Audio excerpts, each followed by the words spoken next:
बंदी छोड़ सतगुरु रामपाल जी परमेश्वर जी की जय हो।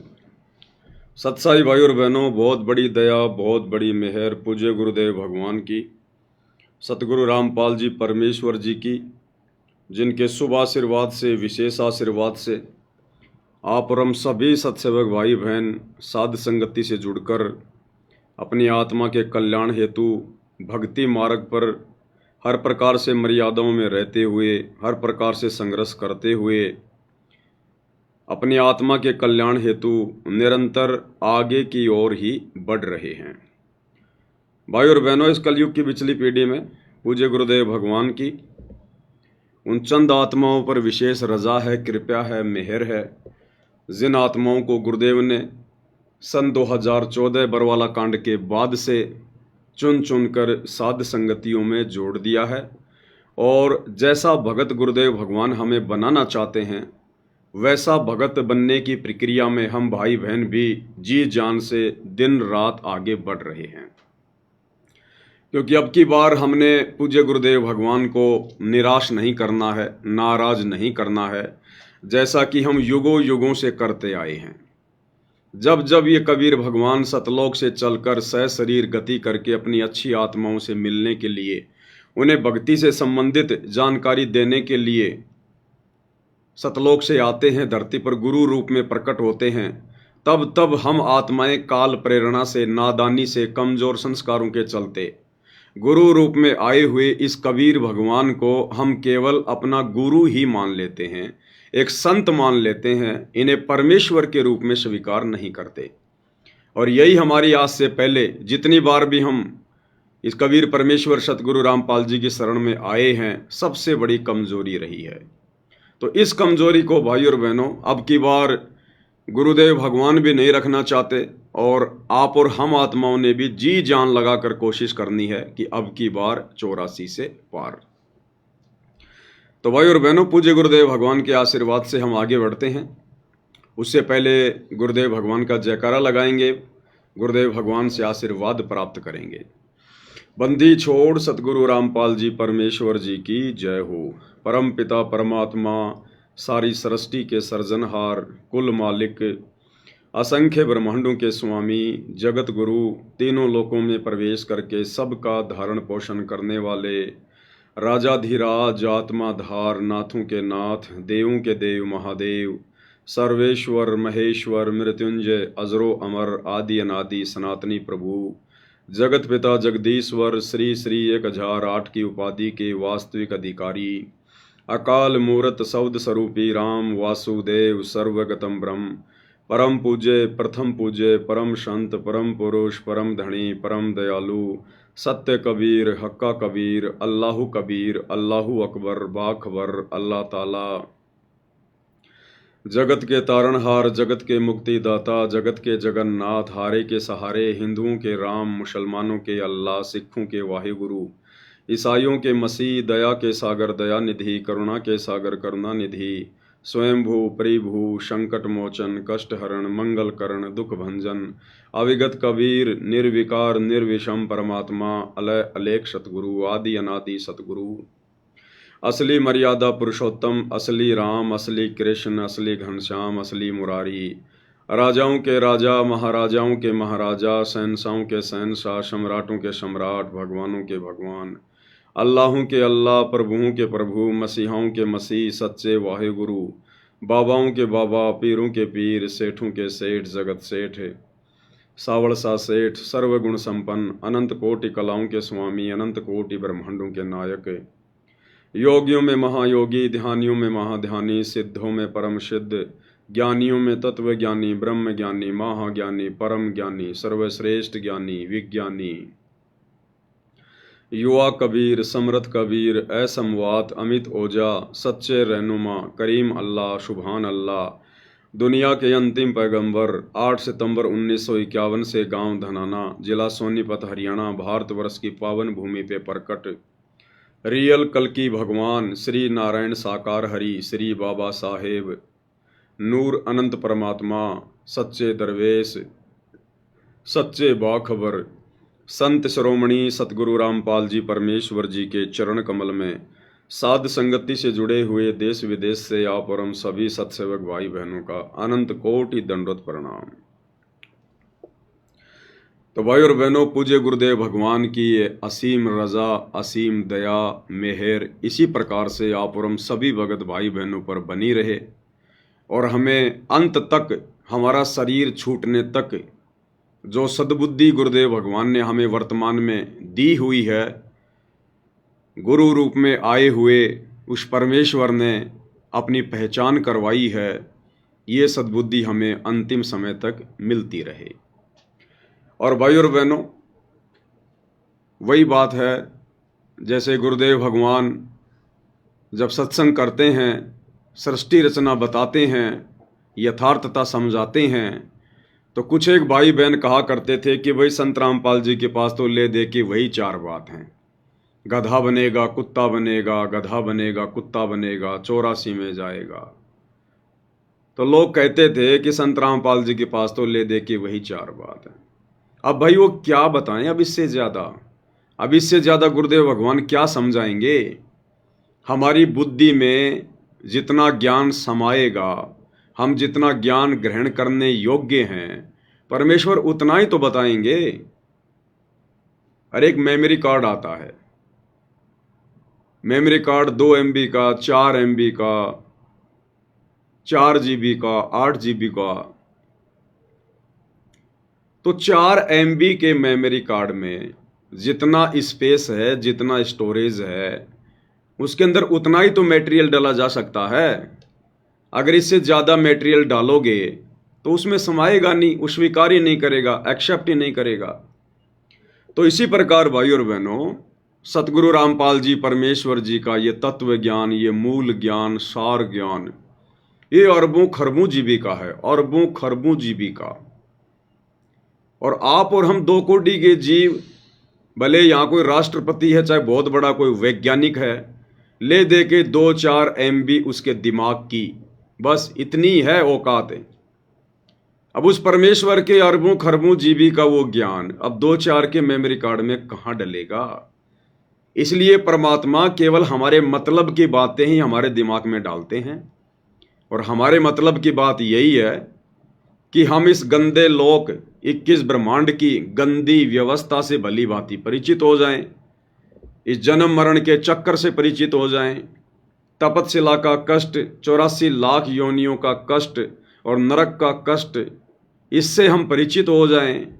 और मनुष्य जन्म क्यों मिला है, हमारा निज घर कहाँ है, हम क्यों इस काल के जाल में फंसकर यहाँ पर असहनीय कष्ट उठा रहे हैं, और अब हमने करना क्या है। अब ले दे के यही तो परमेश्वर 4 बातें बताएंगे जो हमारे मतलब की हैं।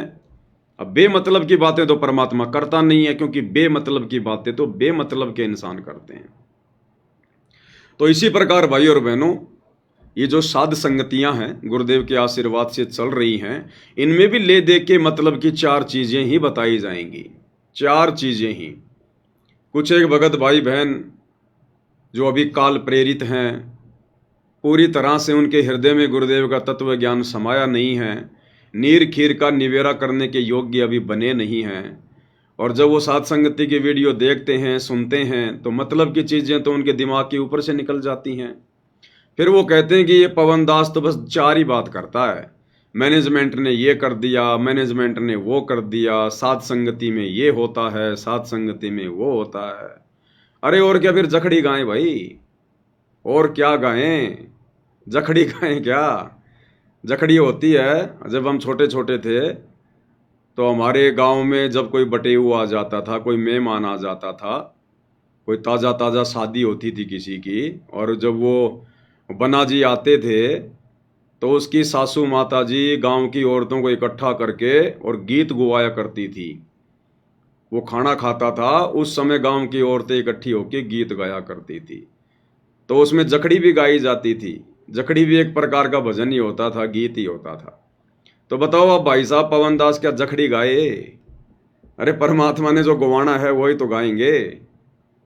जैसे गुरुदेव भगवान ने नकली संतों के विषय में कहा, बार बार स्वर्ग और नरक की जानकारी दी, सृष्टि रचना की जानकारी दी, बस वही हमारे मतलब की थी। अब सात संगति में भी तो वही बातें बताई जाएंगी।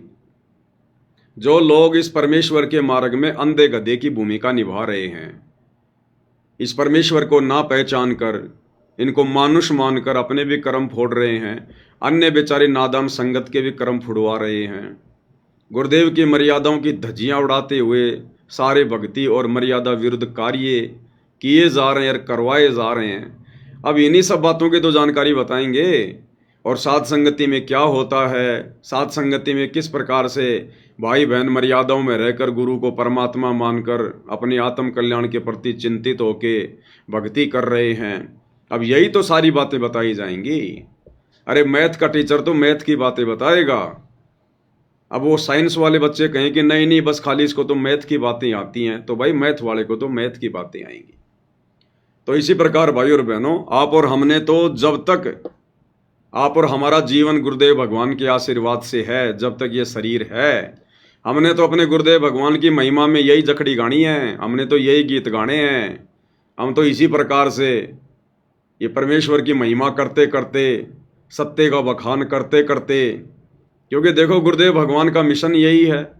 अज्ञान और पाखंड को लेकर ही तो गुरुदेव ने मिशन चलाया, उसका सत्यानाश करने के लिए। अब गुरुदेव के मार्ग में यदि फिर से कोई अज्ञान फैलाएगा, पाखंड फैलाएगा, और वो भी संगत वाले, विशेषकर गुरुदेव के परिवार वाले, गुरुदेव के साथ में रहने वाले बड़े बड़े सेवादार, कोऑर्डिनेटर, तो बताओ फिर बाकी भगत भाई बहनों की, जिनकी परमेश्वर ने बुद्धि ऑन कर रखी है, बताओ फिर वो भाई बहन ये गीत ना गाएंगे तो कौन से गाएंगे। तो भाई और बहनों, हमने इधर उधर की बातें नहीं सुननी है। दूसरी बात, कुछ है भगत भाई बहन, देखो उनकी एक कमजोरी है, कमजोरी को ठीक करना पड़ेगा भाई और बहनों। जब तक हर प्रकार से संशय रहित होकर साथ संगति से नहीं जुड़ोगे और सब कुछ समझने के बाद जब तक अपना एक टारगेट नहीं बनाओगे, दो नावों की सवारी करोगे, आप लोग भ्रमित रहोगे। बहुत सारे भगत भाई बहन फालतू के लोगों के वीडियो भी देखते रहते हैं, इधर से सात संगति की वीडियो भी देखते रहते हैं। जब सात संगति की वीडियो देखते हैं तो उनको लगता है कि सात संगति के अलावा दूसरा कोई मार्ग ही नहीं है, बिल्कुल सही चल रहे हैं हम। और फिर फालतू के लोगों की वीडियो देख लेते हैं। अब फालतू के लोग तो काल प्रेरणा से मन में शंका ही पैदा करेंगे, उनकी तो ड्यूटी काल भगवान ने ये लगा रखी है। फिर उधर के वीडियो देख लेंगे, फिर उनके मन में शंकाएं उत्पन्न हो जाएंगी। और ये शंकाएं क्यों उत्पन्न हो रही हैं? क्योंकि परमात्मा कहते हैं, कहे कबीर सोए जन मेरा, जो नीर खीर का करे निवेरा। जो भगत अपने गुरुदेव के तत्व ज्ञान से अभी अच्छी तरह परिचित नहीं है, वो फिर दोनों तरफ की बातें सुन के और वो असमंजस में रहता है। और गीता अध्याय 2 श्लोक नंबर 53 को समझाते हुए गुरुदेव ने कहा, उसमें काल भगवान ने अर्जुन से कहा कि अर्जुन, जब तक तरह तरह के वचन सुनकर तेरी बुद्धि एक तत्व पर स्थिर ना होकर भ्रमित रहेगी, डगमग रहेगी, तब तक तो तू योग को भी प्राप्त नहीं होगा, अर्थात तू एक अच्छा योगी भी नहीं बन सकता। योगी यानी भगत।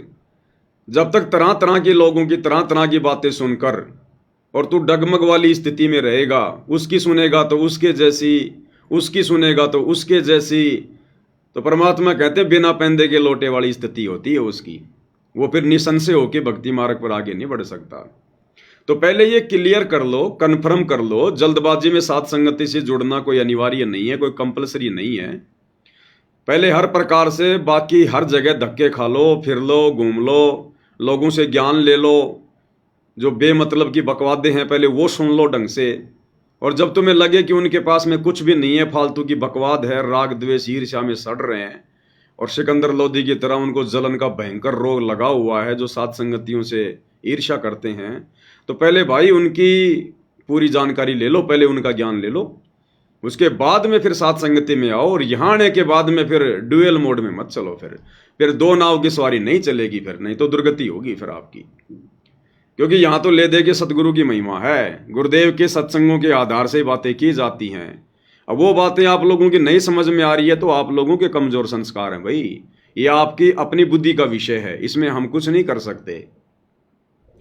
तो भाई और बहनों, आप और हम सत्सेवकों का जो परमेश्वर ने दया करी है, अपनी महिमा का इस कलयुग की बिचली पीढ़ी में हमें मौका फरमा रहे हैं। आप और हमने तो इसी प्रकार से अपने गुरुदेव भगवान को शीश पर रखकर, उनको प्रथम रखकर और इसी प्रकार उनकी महिमा करते हुए निरंतर आगे की ओर बढ़ना है। तो भाई और बहनों, हमारी सबसे बड़ी कमजोरी जो गुरुदेव ने बताई और अब हमें भी पता चल रही है कि गुरु को इष्ट ना मानने के कारण, गुरु को ही आराध्य देव ना मानने के कारण, गुरु को ही एकमात्र कबीर भगवान ना मानने के कारण आप और हम भाई बहन असंख्य युगों से इसी प्रकार ये मोक्ष वाला मौका चूकते आ रहे हैं। लेकिन अब की बार नहीं चूकना है, हमने सिर धड़की बाजी लगा देनी है। हमें जहां से भी कोई प्रमाण मिलेगा, कोई सबूत मिलेगा जो हमें दृढ़ करेगा, हमारे विश्वास को ऊंचाइयों पर लेकर जाएगा, हम उसका सहारा लेंगे। और हमने अपने गुरुदेव भगवान के प्रति पूर्णतया समर्पित होकर पतिव्रता पद पर रहकर और हमने अपनी भक्ति को और इस मनुष्य जीवन को सफल करना है। तो एक छोटा सा वीडियो है सोशल मीडिया पर दास के सामने आया सतलोक आश्रम का, और इस वीडियो के माध्यम से सतलोक आश्रमों से जुड़े हुए जो बड़े बड़े भगत भाई बहन हैं, जो परम भगत कहलाते हैं, जो आश्रम संचालक हैं, गुरुदेव के बेटा बेटी भाई बंधु रिश्तेदार हैं, बड़े बड़े कोऑर्डिनेटर हैं, उन लोगों को शिक्षा लेनी चाहिए।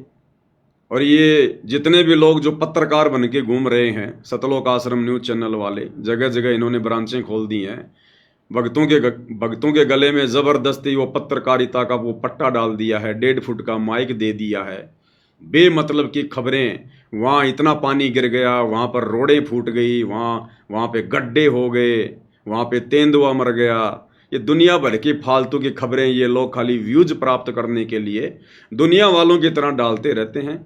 खुद का भी समय बर्बाद कर रहे हैं पत्रकार बनकर, और अन्य भगत भाई बहनों का भी अनमोल समय बर्बाद कर रहे हैं। तो भाई ये पत्रकार बनना रहने दो, पहले भगत बन लो अच्छे से। भगत बनकर भक्ति करने से हमारा आत्म कल्याण होगा, ये झूठी पत्रकारिता के चक्कर में पड़ने से कुछ नहीं मिलेगा। एक एक श्वास की कीमत गुरुदेव भगवान ने समझाई है। कहता हूँ कहीं जात हूँ, कहूँ बजाकर ढोल, और श्वास जो खाली जात है ये 3 लोक का मोल।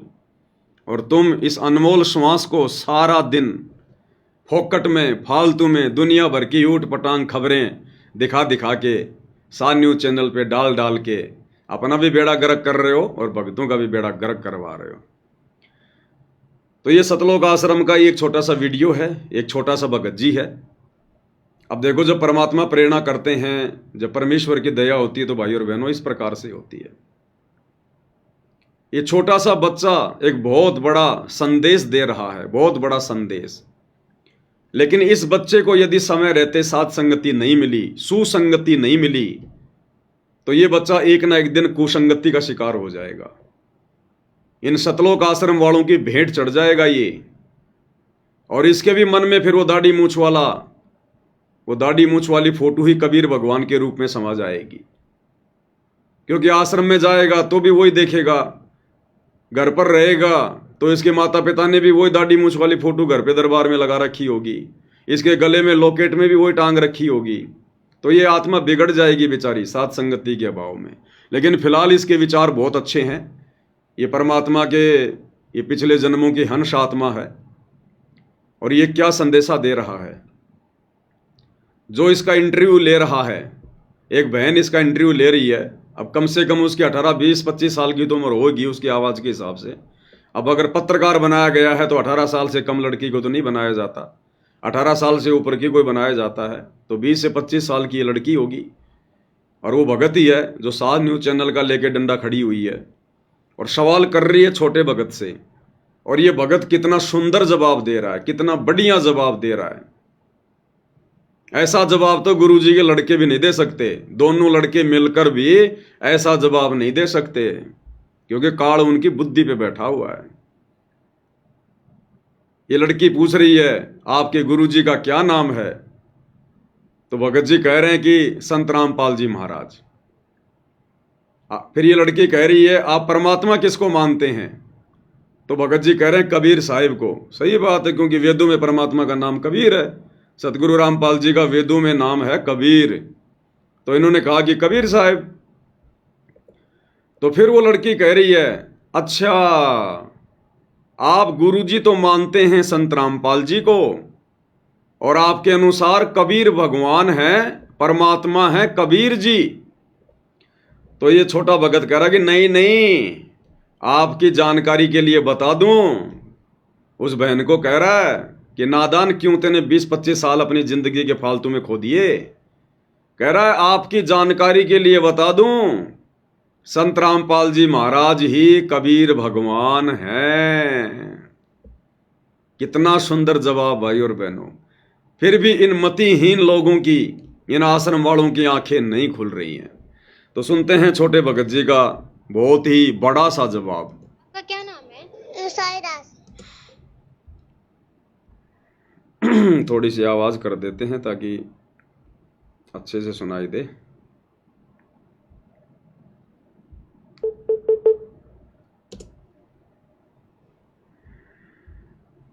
आपका क्या नाम है? साईदास। आपके गुरुजी का क्या नाम है? संत रामपाल जी महाराज। आप किसको भगवान मानते हो? कबीर साहब। कबीर साहब को क्यों भगवान बता रहे हो? ये तो मैं तुम्हारा कबीर साहब भगवान है। तो आपके कहने का मतलब ये हुआ कि गुरु आपके संत रामपाल जी महाराज हैं और जो परमेश्वर हैं वो कबीर साहब जी हैं? नहीं, आपकी जानकारी के लिए बता दूं है कि संत रामपाल जी महाराज जी कई भगवान है। धन्यवाद। बताओ कितना जबरदस्त जवाब दिया है छोटे से भगत जी ने। और वो 25 साल की होकर भी उसके दिमाग में ये बात नहीं घुस रही है। कुसंगति का शिकार है और दुनिया के लिए समाचार डालते हैं रोजाना, पत्रकार बन के बैठी हुई है। कितना प्यारा जवाब दे रहा है। उल्टा सवाल कर रही है कि आपके अनुसार, आपके कहने का मतलब है कि संत रामपाल जी तो आपके गुरु जी हैं और परमात्मा कबीर साहिब हैं। तो भगत जी कह रहे हैं नहीं नहीं, आपकी जानकारी के लिए बता दूं कि नादान तूने क्या समझा, 25 साल हो गई तेरे को डले ढोए तूने फालतू में, इन आश्रमों में खा खा के लड्डू जलेबी बन गई तू पत्रकार। सतगुरु रामपाल जी खुद ही कबीर भगवान हैं, खुद ही कबीर भगवान। अब भाई और बहनों, ऐसी आत्माएं मोक्ष प्राप्त करेंगी। ये है वो परमात्मा की विशेष आत्माएं, मिन्नी सतलोक से आई हुई आत्माएं। लेकिन काल ने इन सबको वर्तमान में लपेटे में ले रखा इनके माता पिता के माध्यम से।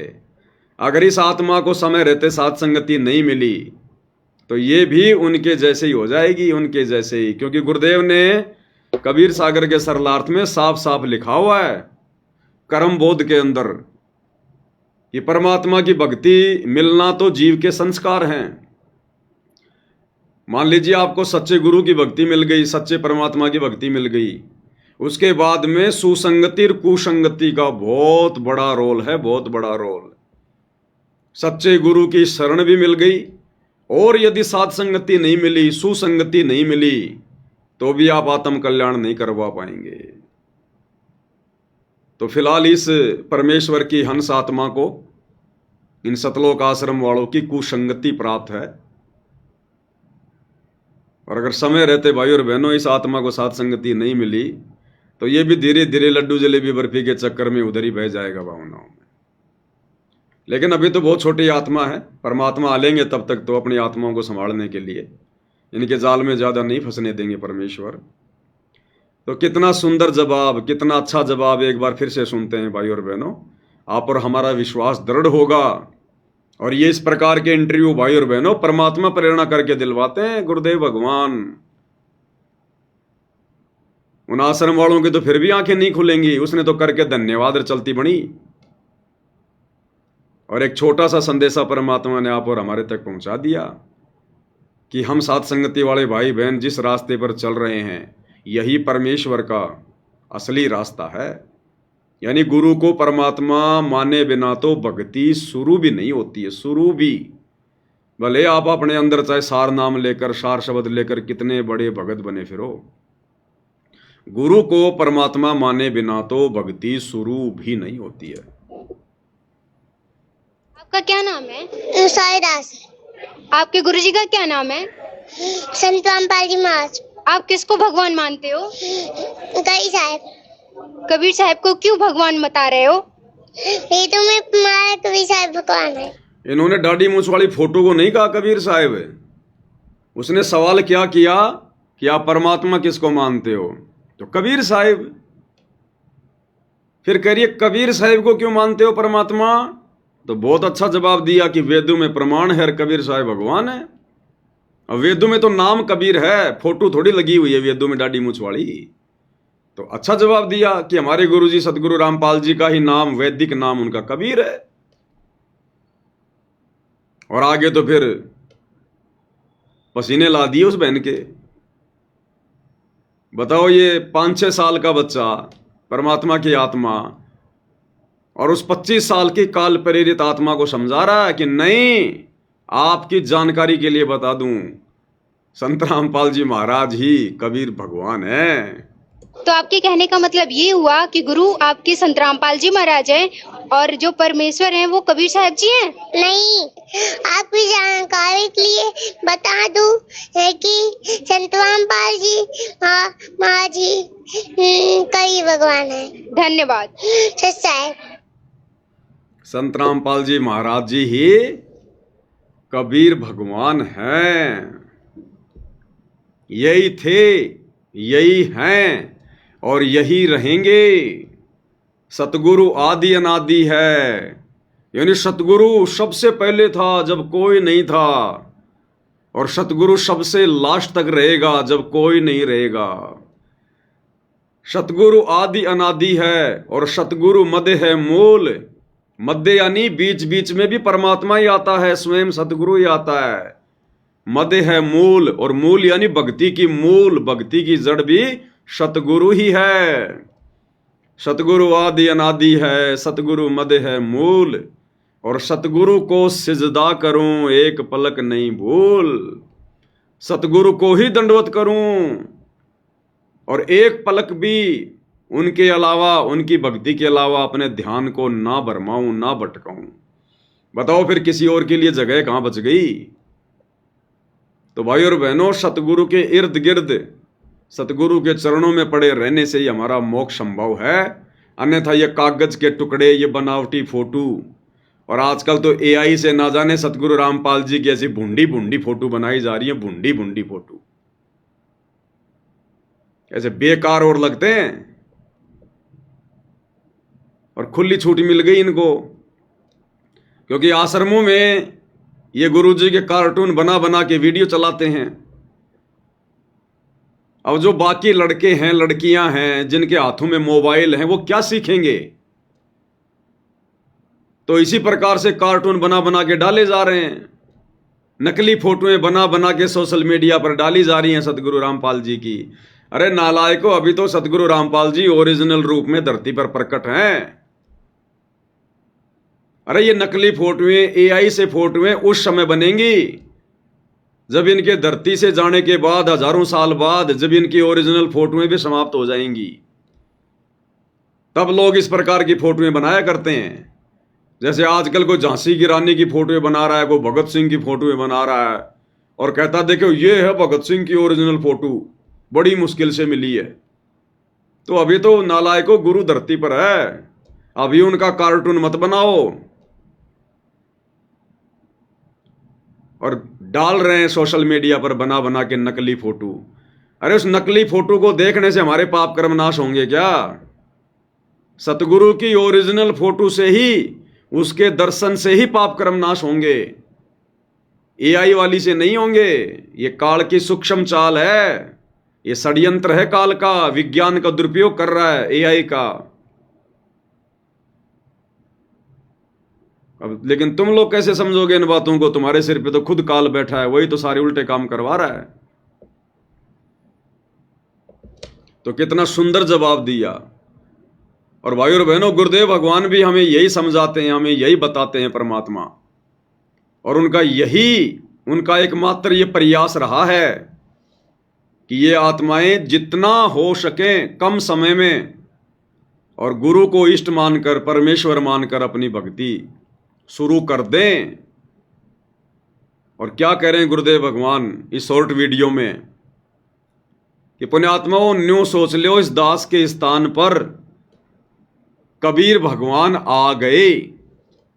अब बताओ तुम कैसा व्यवहार करोगे उनके साथ में?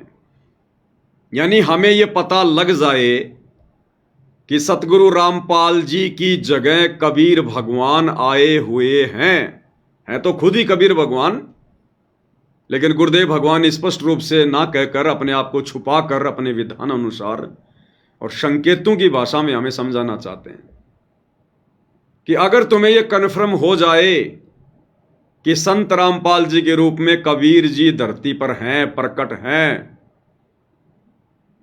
क्या उसके बाद भी तुम अलग से उस दाढ़ी मूछ वाली फोटो को कबीर मान के जून में उसका प्रकट दिवस मनाओगे? फिर कैसा व्यवहार करोगे तुम अपने गुरु के साथ जब पता चल जाए कि उनकी जगह पर कबीर साहिब है?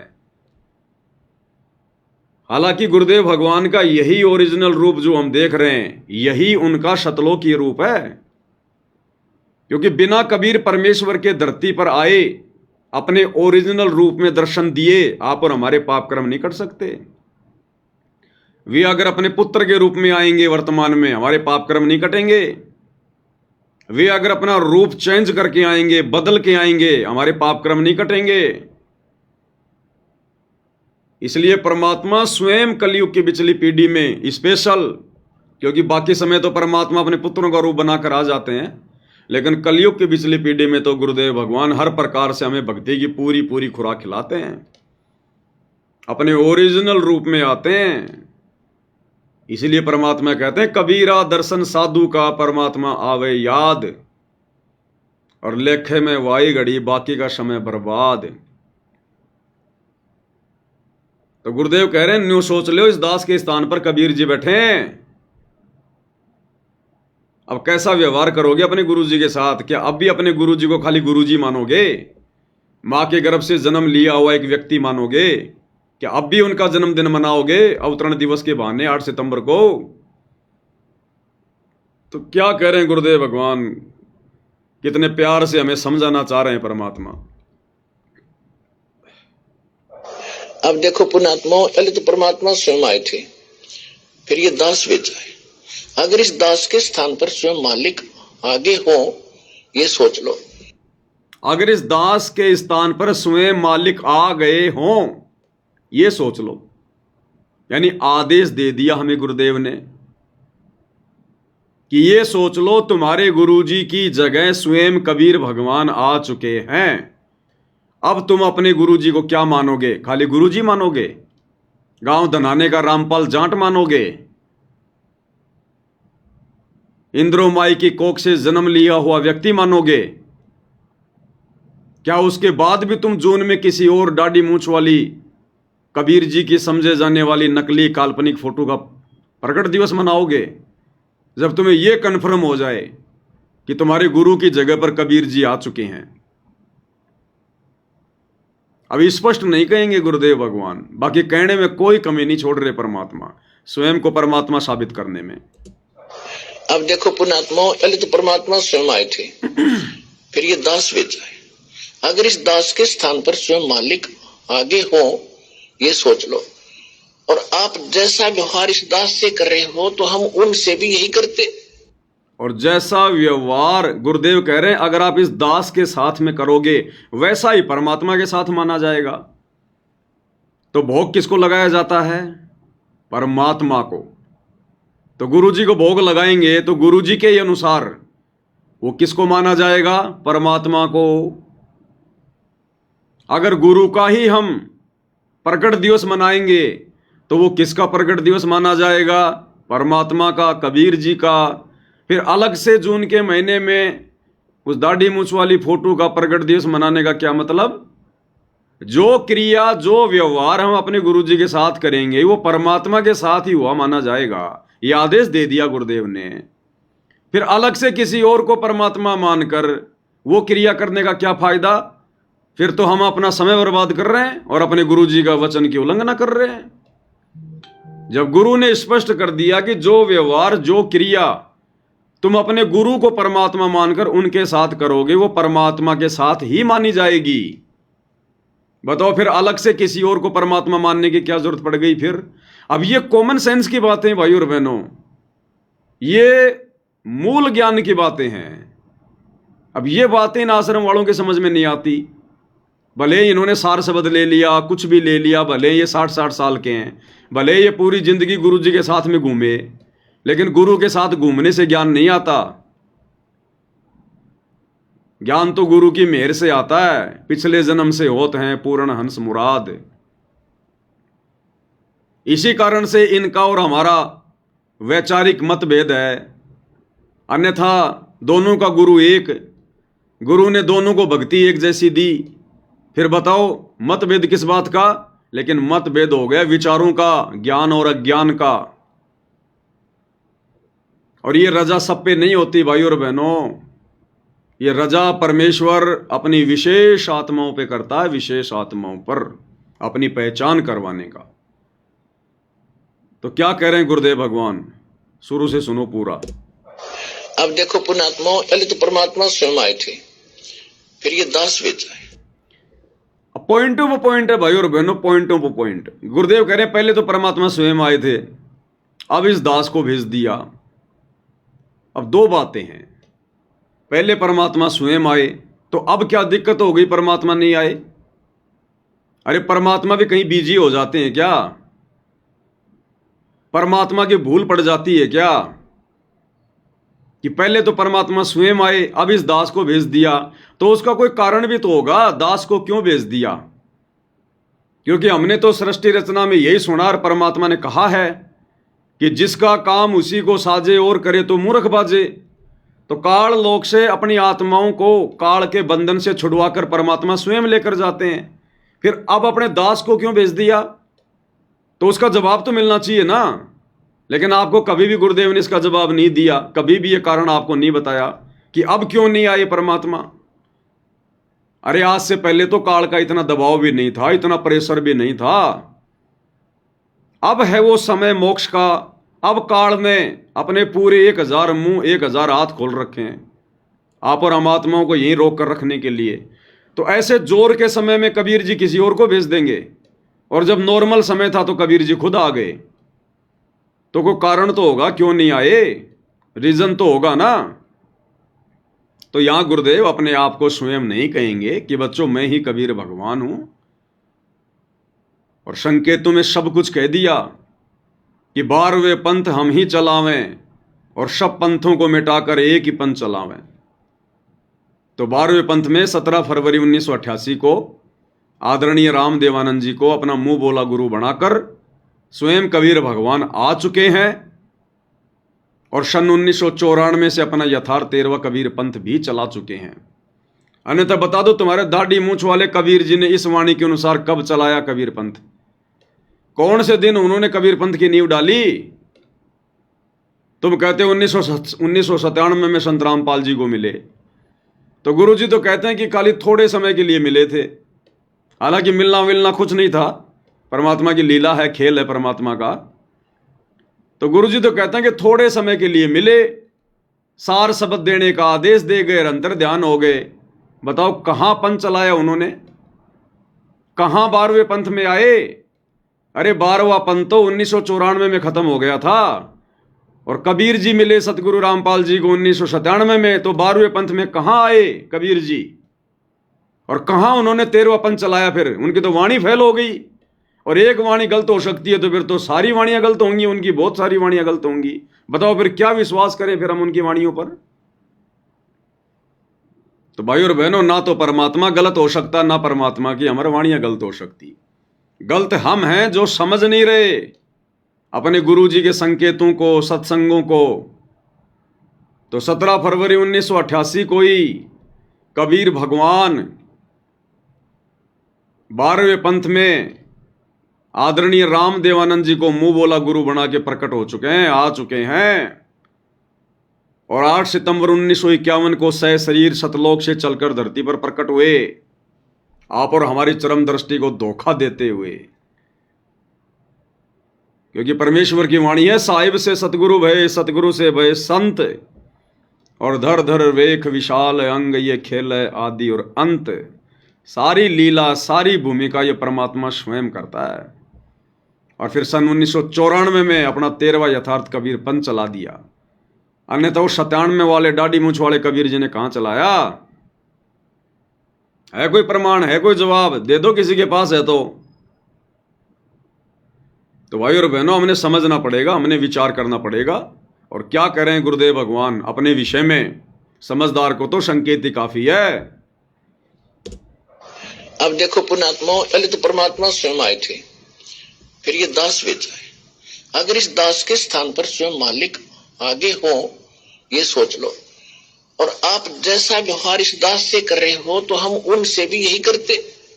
तो वहां कहते मौला बैठा मोर से और देखे जन की भेड़, 12 कोट जमकी कर जहां एक नाम की खेड़।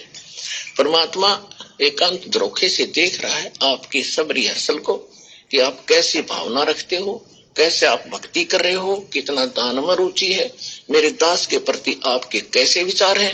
तो वो ये समझ रहे हैं कि ऐसे ही मेरे प्रति है जो इसके प्रति है। और जब आप शरीर छोड़कर जाओगे तो इस दास के रूप में आपकी परीक्षा होगी त्रिकुटी पे। तो भाई जिस दाढ़ी मूंछ वाली कबीर जी की नकली फोटो को आप आश्रम वाले भाई बहन कबीर भगवान मानकर पूज रहे हैं, अब गुरुदेव के इस प्रवचन अनुसार तो तुम्हारा वो दाढ़ी मूंछ वाला कबीर भगवान भी यही कह रहा है कि मम संत मुझे जान मेरा ही स्वरूपम, कि जैसे विचार जैसे भाव तुम्हारे मेरे दास में होंगे वैसे ही मेरे प्रति माने जाएंगे। तो जब तुम भगत भाई बहन जून के महीने में वो दाढ़ी मूंछ वाली कबीर जी की फोटो को कबीर मान के उसका प्रगट दिवस मनाते हो, भोग लगाते हो ना, वो भी बड़ा नाराज होता है। अगर तुम कोई और भगवान मान रहे हो ना तो वो भी बड़ा नाराज होता है कि देखो इन मंद बुद्धियों को मैंने कितनी बार समझाया, किस किस प्रकार से समझाया, गुरु की महिमा करके समझाई कि गुरु बड़े हैं गोविंद से और मन में देख विचार, और हरि सुमरे सो वार हैं गुरु भजे हुए पार। कबीर 7 दीप 9 खंड में गुरु से बड़ा ना कोई, और करता करे ना कर सके, यानी वो कबीर भी कुछ नहीं कर सकता और गुरु करे सो होए। तो तुम्हारे अनुसार यदि कोई और दाढ़ी मूंछ वाला कबीर सतलोक में बैठा है तो तुम्हारी इन भक्ति इन क्रियाओं से, यानी गुरु को छोड़कर जो तुम दाढ़ी मूंछ वाले फोटो को कबीर भगवान मान बैठे हो, तुम्हारा वो कबीर भगवान भी तुमसे बेहद नाराज है, बेहद नाराज। तो अंत में अगर मुक्ति प्राप्त करनी है तो गुरु को परमेश्वर के रूप में हृदय से स्वीकार करना पड़ेगा। और यही बात 650 साल पहले जब सतगुरु रामपाल जी परमेश्वर कबीर नाम से बनारस के काशी में आए थे, लहर तारा तालाब पर शिशु रूप में प्रकट हुए, 120 वर्ष तक परमेश्वर ने लीला की। उस समय धर्मदास जी को भी शंका हो गई थी। धर्मदास जी को परमात्मा ने बताया कि आगे चल के तो बहुत खराब समय आएगा, घोर कलयुग आएगा, और उस समय मैं अपनी आत्माओं को पार करूंगा, सतलोक लेकर जाऊंगा, तेरे वंशजों को भी पार करूंगा धर्मदास।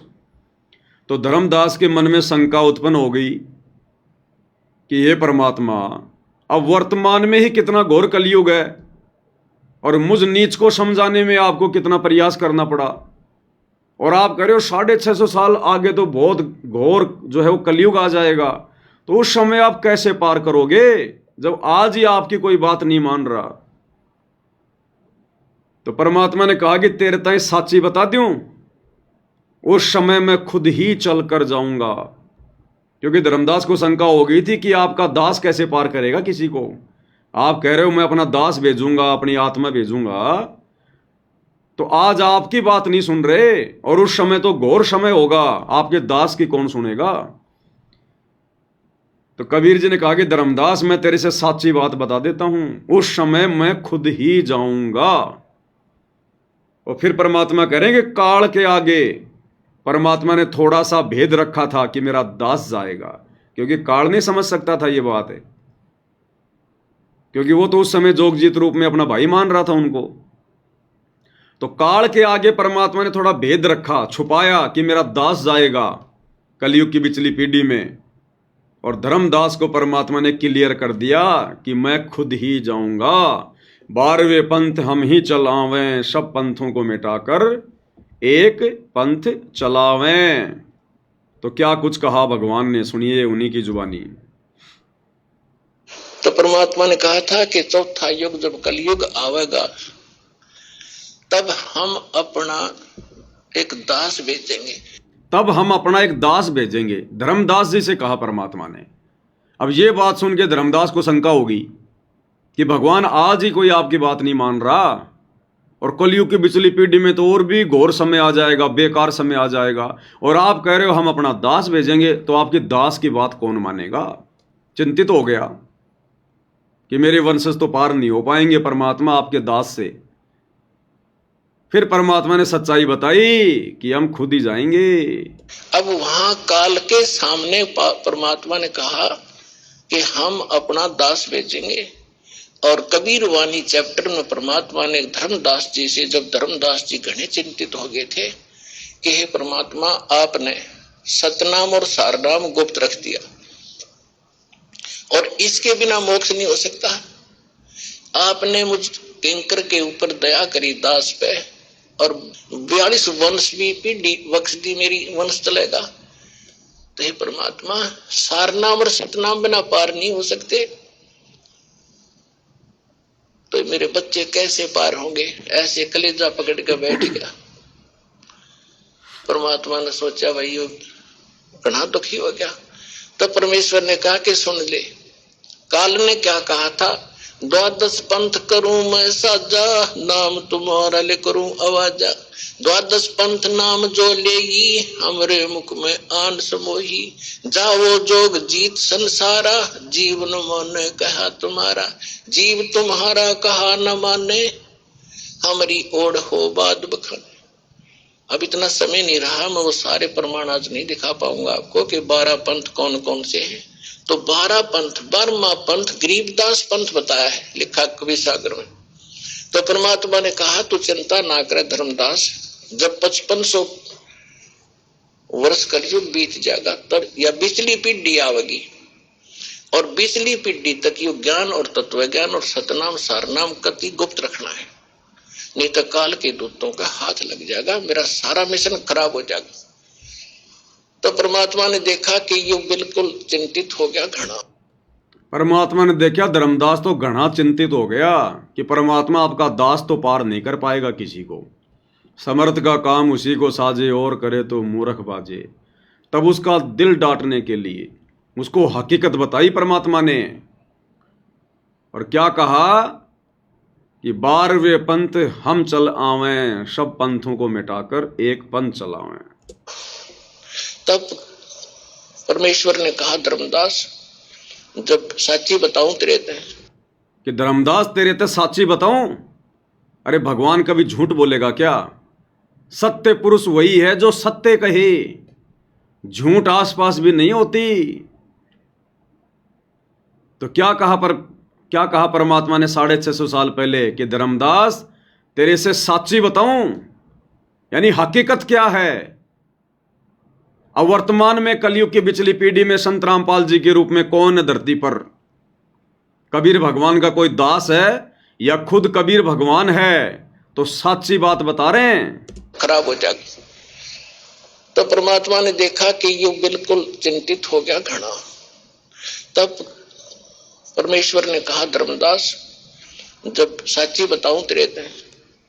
तब धर्मदास ने कहा कि भगवान आज कितना अच्छा समय है, कलयुग स्टार्ट है सन 1398 में और 1512 तक, और आज भी लोग ना मानते, और आप कह रहे हो अगर भयंकर कलयुग पैदा कर देगा, काल ऐसा जुल्म कर देगा, हाहाकार मच जाएगी, इंसान कृतघ्नी हो जाएंगे, तो उस समय कैसे पार होंगे। आज तो आप भी विद्वान हैं और फिर भी ना मान रहे ये लोग।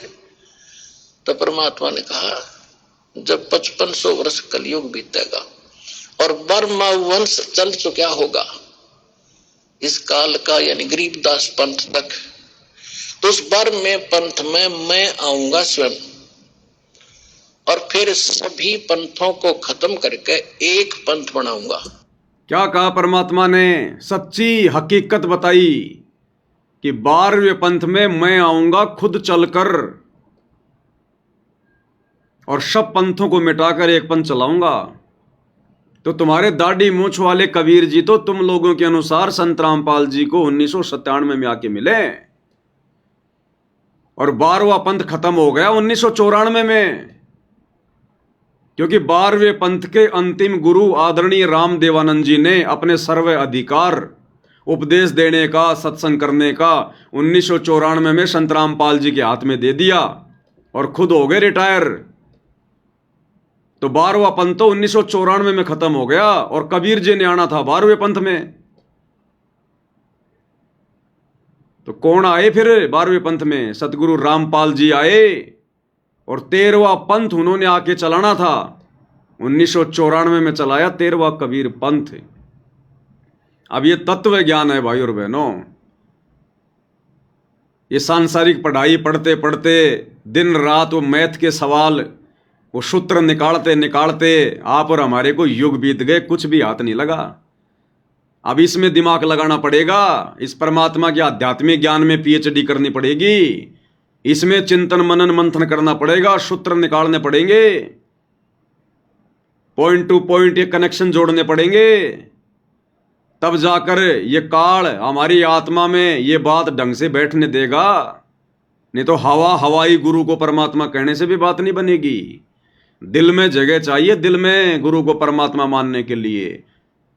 और वो इस प्रकार से गुरुदेव के सत्संगों के ऊपर चिंतन मनन करने से, साध संगति के माध्यम से होगा। ऐसे बात नहीं बनेगी। तो गुरुदेव ने हकीकत बताई कि मैं खुद आऊंगा, नहीं हो जाएंगे। तो उस समय कैसे पार होंगे? आज तो आप भी विद्वान हैं और फिर भी ना मान रहे ये लोग। तो परमात्मा ने कहा जब 5500 वर्ष कलयुग बीतेगा और बर्मा वंश चल चुका होगा इस काल का, यानी गरीबदास पंथ तक, तो उस बर्म में पंथ में मैं आऊंगा स्वयं और फिर सभी पंथों को खत्म करके एक पंथ बनाऊंगा और सारी सृष्टि मेरा ही नाम लेगी। तेरे 42 वंश क्या सारी सृष्टि न पार करूंगा धर्मदास, 42 की दशनता छोड़ दूं। तब उसका दिल डटा था और काल के सामने परमात्मा ने थोड़ा सा भेद रखा कि मैं अपना अंश बेचूंगा। और काल के सामने परमात्मा ने, जब परमात्मा अपने पुत्र जोगजीत के रूप में थे, थोड़ा सा भेद रखा कि जब कलयुग आएगा चौथा युग तब हम अपना अंश पठाई, क्योंकि काल समझ ही नहीं सकता था। काल तो जोगजीत मान रहा था, परमात्मा को अपना भाई मान रहा था। अब जोगजीत का कौन सा अंश है? अगर उस समय परमात्मा कहते तो वो समझ ही नहीं पाता। इसलिए परमात्मा ने काल के आगे भेद रखा कि मेरा अंश जाएगा। अगर ये कह दें कि मैं खुद आऊंगा तो काल का कलेजा फट जाए। इसका मतलब ये जोगजीत नहीं है, ये तो खुद भगवान है, कबीर परमात्मा है, उसका कलेजा फट जाए। इसलिए परमात्मा ने उसके आगे कहा कि मैं अपना अंश भेजूंगा। और धर्मदास जी के माध्यम से गुरुदेव ने क्लियर कर दिया। और कबीर सागर में मालिक की वाणी, अगर एक वाणी भी परमात्मा की झूठी हो गई तो किसी वाणी के ऊपर विश्वास नहीं किया जा सकता।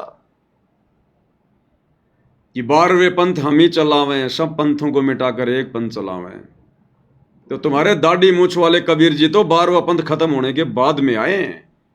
12वें पंथ का लास्ट जो गुरु था स्वामी राम देवानंद, वो भी शरीर छोड़ के चले गए थे, उसके बाद आए वो तो। क्योंकि दादा गुरुजी ने शरीर छोड़ा 26 जनवरी 1997 को, और उसके 2-2.5 महीने बाद में गुरुजी ने अपने आप को छुपाते हुए कहा कि मार्च 1997 में दिन के 10 बजे मुझे कबीर जी मिले। तो तुम्हारे दाढ़ी मूछ वाले कबीर जी तो 12वें पंथ के खत्म होने के बाद, 12वें पंथ के अंतिम गुरु के मरने के बाद में आए। तो उससे पहले उनको पता नहीं था क्या कि मैंने वाणी में क्या बोल रखा है, मेरे को 12वें पंथ में जाना है? भूल गए क्या? भगवान को भी भूल लग जाती है क्या? तो भाई ये संकेत ही काफी हैं। ये जानबूझ के परमात्मा ने 1994 में अपना 13वां कबीर पंथ चलाया। अगर चला दे 1998 में तो तुम लोग किसी प्रकार से भी काबू में नहीं आओ। कि नहीं नहीं जी 97 में देखो कबीर जी आए और 98 में फिर उन्होंने अपना पंथ चलाया। तो जानबूझ के परमात्मा ने ये खेल खेले ताकि हम आत्माओं को दृढ़ विश्वास हो जाए कि सतगुरु रामपाल जी के रूप में स्वयं कबीर भगवान धरती पर प्रकट हैं, इनके अलावा और कोई कबीर नहीं है। तो कितना क्लियर किया गुरुदेव भगवान ने इस अनमोल सत्संग के अंदर। और ये छोटे छोटे सत्संग भाई और बहनों, यही हमारे विश्वास को दृढ़ करेंगे। यही और एक छोटा सा सत्संग इसी से संबंधित कि 13वें पंथ को शुरू करने वाला, 13वें पंथ को चलाने वाला वो मार्गदर्शक कौन होगा? वो स्वयं कबीर परमात्मा होगा, स्वयं कबीर परमात्मा। तो 13वां पंथ ये तो क्लियर है ना, 1994 में सतगुरु रामपाल जी ने शुरू किया सत कबीर पंथ, यथार्थ 13वां कबीर पंथ, सत सुकृत पंथ। और उस 13वें पंथ को चलाने वाला कौन होगा? स्वयं कबीर परमात्मा होगा। क्या कह रहे हैं गुरुदेव भगवान अपने मुख कमल से? और वो जो मार्गदर्शक होगा वो समान दृष्टि से, सबको एक दृष्टि से, एक स्वभाव से, वो जो मार्गदर्शक होगा वो सबको समान दृष्टि से, एक दृष्टि से देखेगा। कौन मार्गदर्शक? भाई मार्गदर्शन कौन कर रहे हैं? अरे तुम्हारे दाढ़ी मूंछ वाले कबीर जी तो कहीं दिखाई नहीं दे रहे, वो तो किसी का मार्गदर्शन कर ही नहीं रहे। बताओ सन 1993 से सत्संग करके मार्गदर्शन कौन दे रहे हैं दुनिया को? सन 1994 से नाम उपदेश देकर, सतनाम देकर, सारनाम देकर दुनिया का आत्म कल्याण कौन कर रहे हैं? मार्गदर्शन कौन कर रहे हैं? मार्गदर्शक की भूमिका कौन निभा रहे हैं? सतगुरु रामपाल जी या तुम लोगों के अनुसार वो दाढ़ी मूंछ वाला कबीर? तो यहां उस मार्गदर्शक की बात हो रही है। और मार्गदर्शक वो होता है जो आध्यात्मिक मार्गदर्शन करे। और वो कैसे करेगा? शास्त्रों के आधार से करेगा। 5वें वेद, सूक्ष्म वेद को खोल के बताएगा, सत्संग के माध्यम से करेगा। तो ये काम कौन कर रहा है? मार्गदर्शन वाला सतगुरु रामपाल जी या दाढ़ी मूंछ वाले कबीर जी? तो उसी मार्गदर्शक के बारे में बात हो रही है, यानी सतगुरु रामपाल जी के बारे में। और वो मार्गदर्शक कौन होगा? और वो जो मार्गदर्शक होगा वो समान दृष्टि से, सबको एक दृष्टि से, एक स्वभाव से, एक भाव से व्यवहार करेगा। और वो समर्थ सत कबीर होगा। बोलो सतगुरुदेव।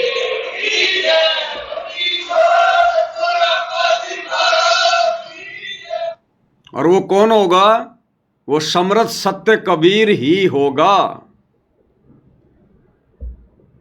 तो कौन है वर्तमान में कबीर धरती पर?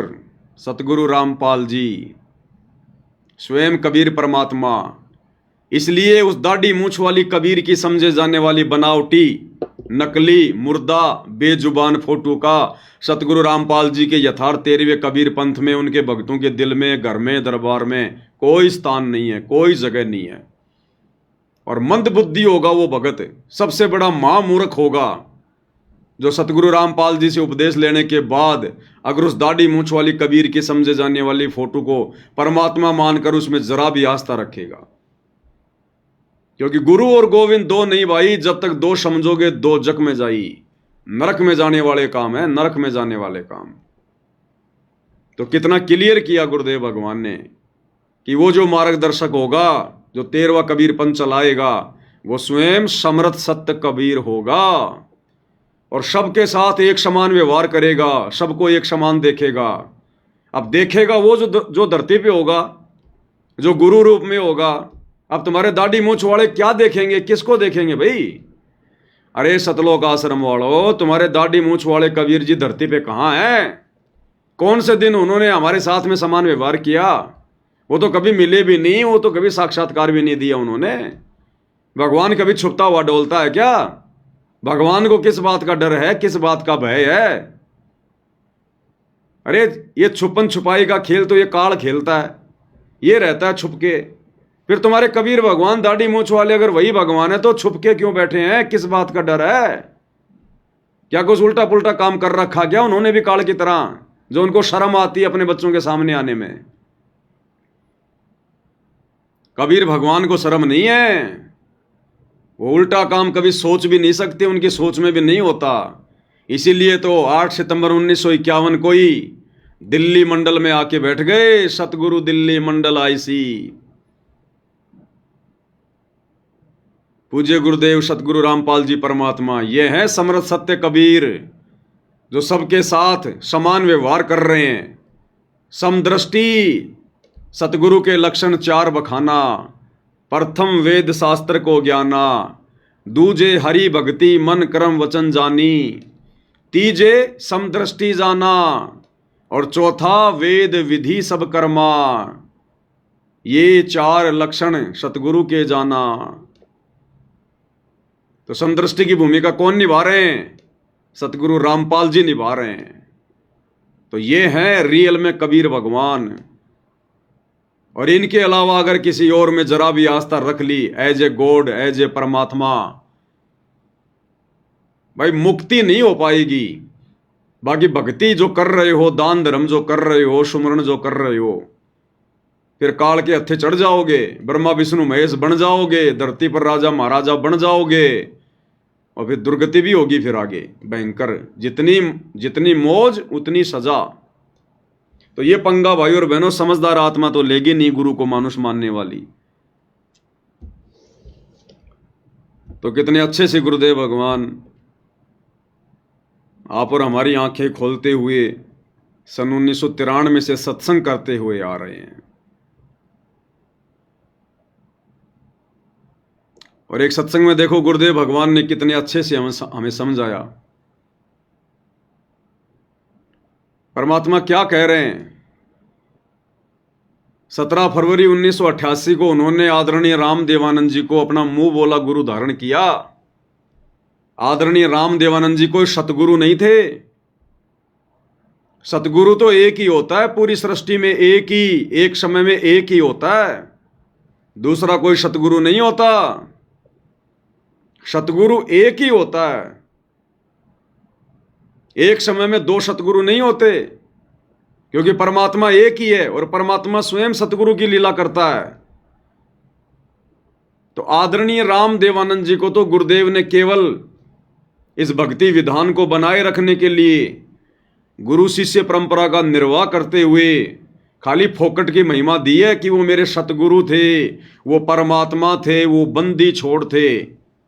आप और हमें भक्ति का पाठ पढ़ा रहे हैं कि एक शिष्य का अपने गुरु जी के प्रति कैसा समर्पण भाव होना चाहिए।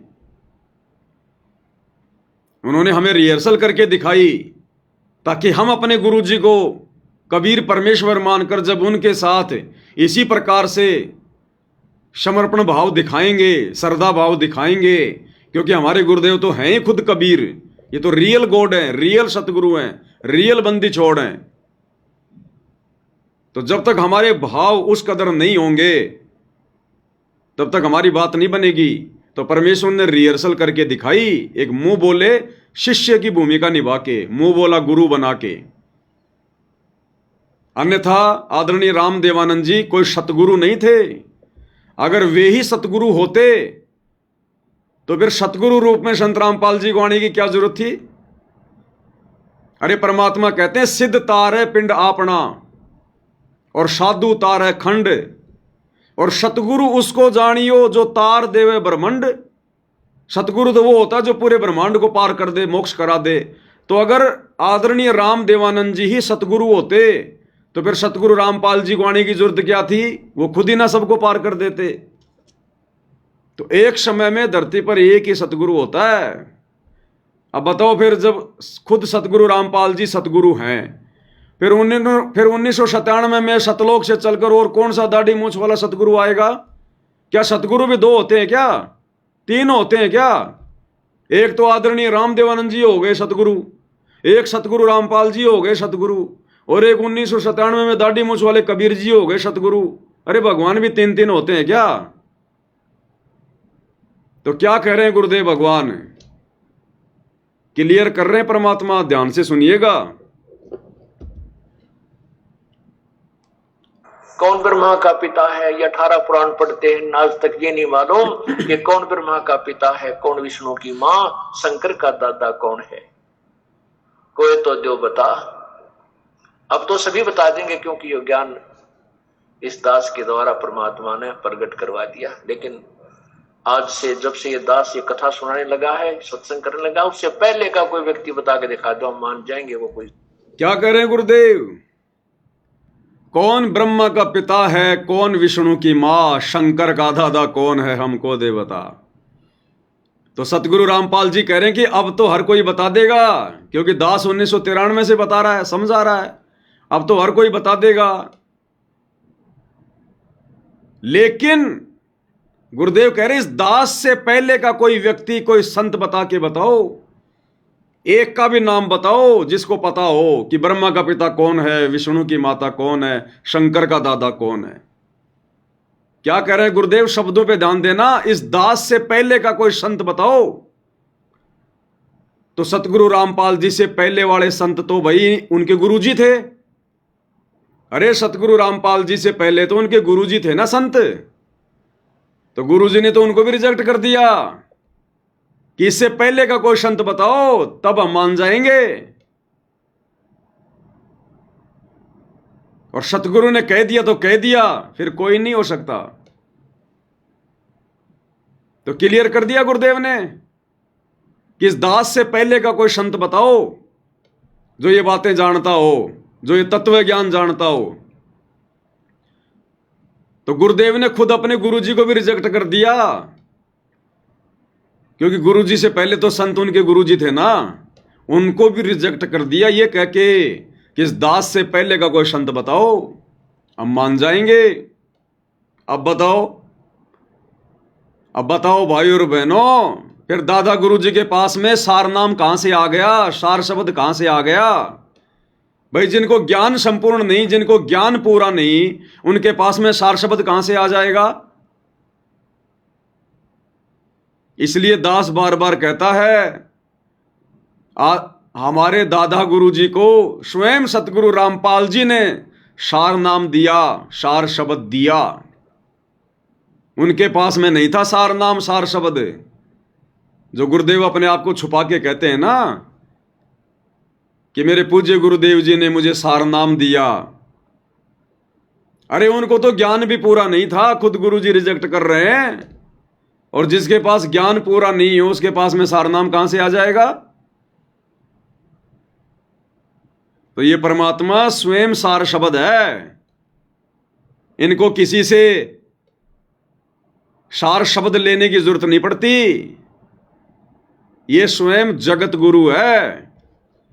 अरे हम गुरु जी को जगत गुरु कहते हैं ना, तो जगत गुरु कौन होता है? जगत गुरु वो नहीं होता जो किसी को गुरु बना के पहले ज्ञान ले, फिर आगे ज्ञान समझाए और जगत गुरु की उपाधि प्राप्त करे। फिर वो काहे का जगत गुरु?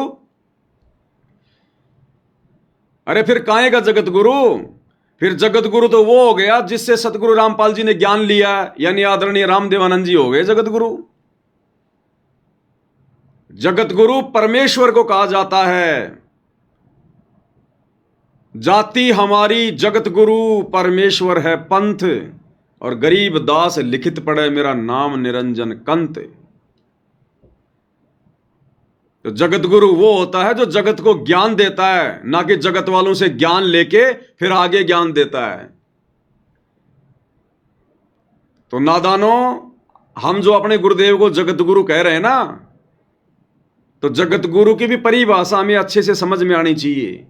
जगत गुरु कभी किसी को गुरु बना के उससे ज्ञान लेके फिर आगे जगत गुरु नहीं कहलाता। इससे स्पष्ट होता है कि सतगुरु रामपाल जी ने केवल अपना मुंह बोला गुरु बनाया था उनको, आदरणीय रामदेवानंद जी को। उनके पास में कोई सार नाम, कोई सार शब्द नहीं था। उनको तो खुद सार नाम की भूख थी, भूख।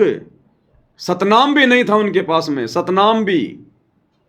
उनको सतनाम भी सतगुरु रामपाल जी ने दिया।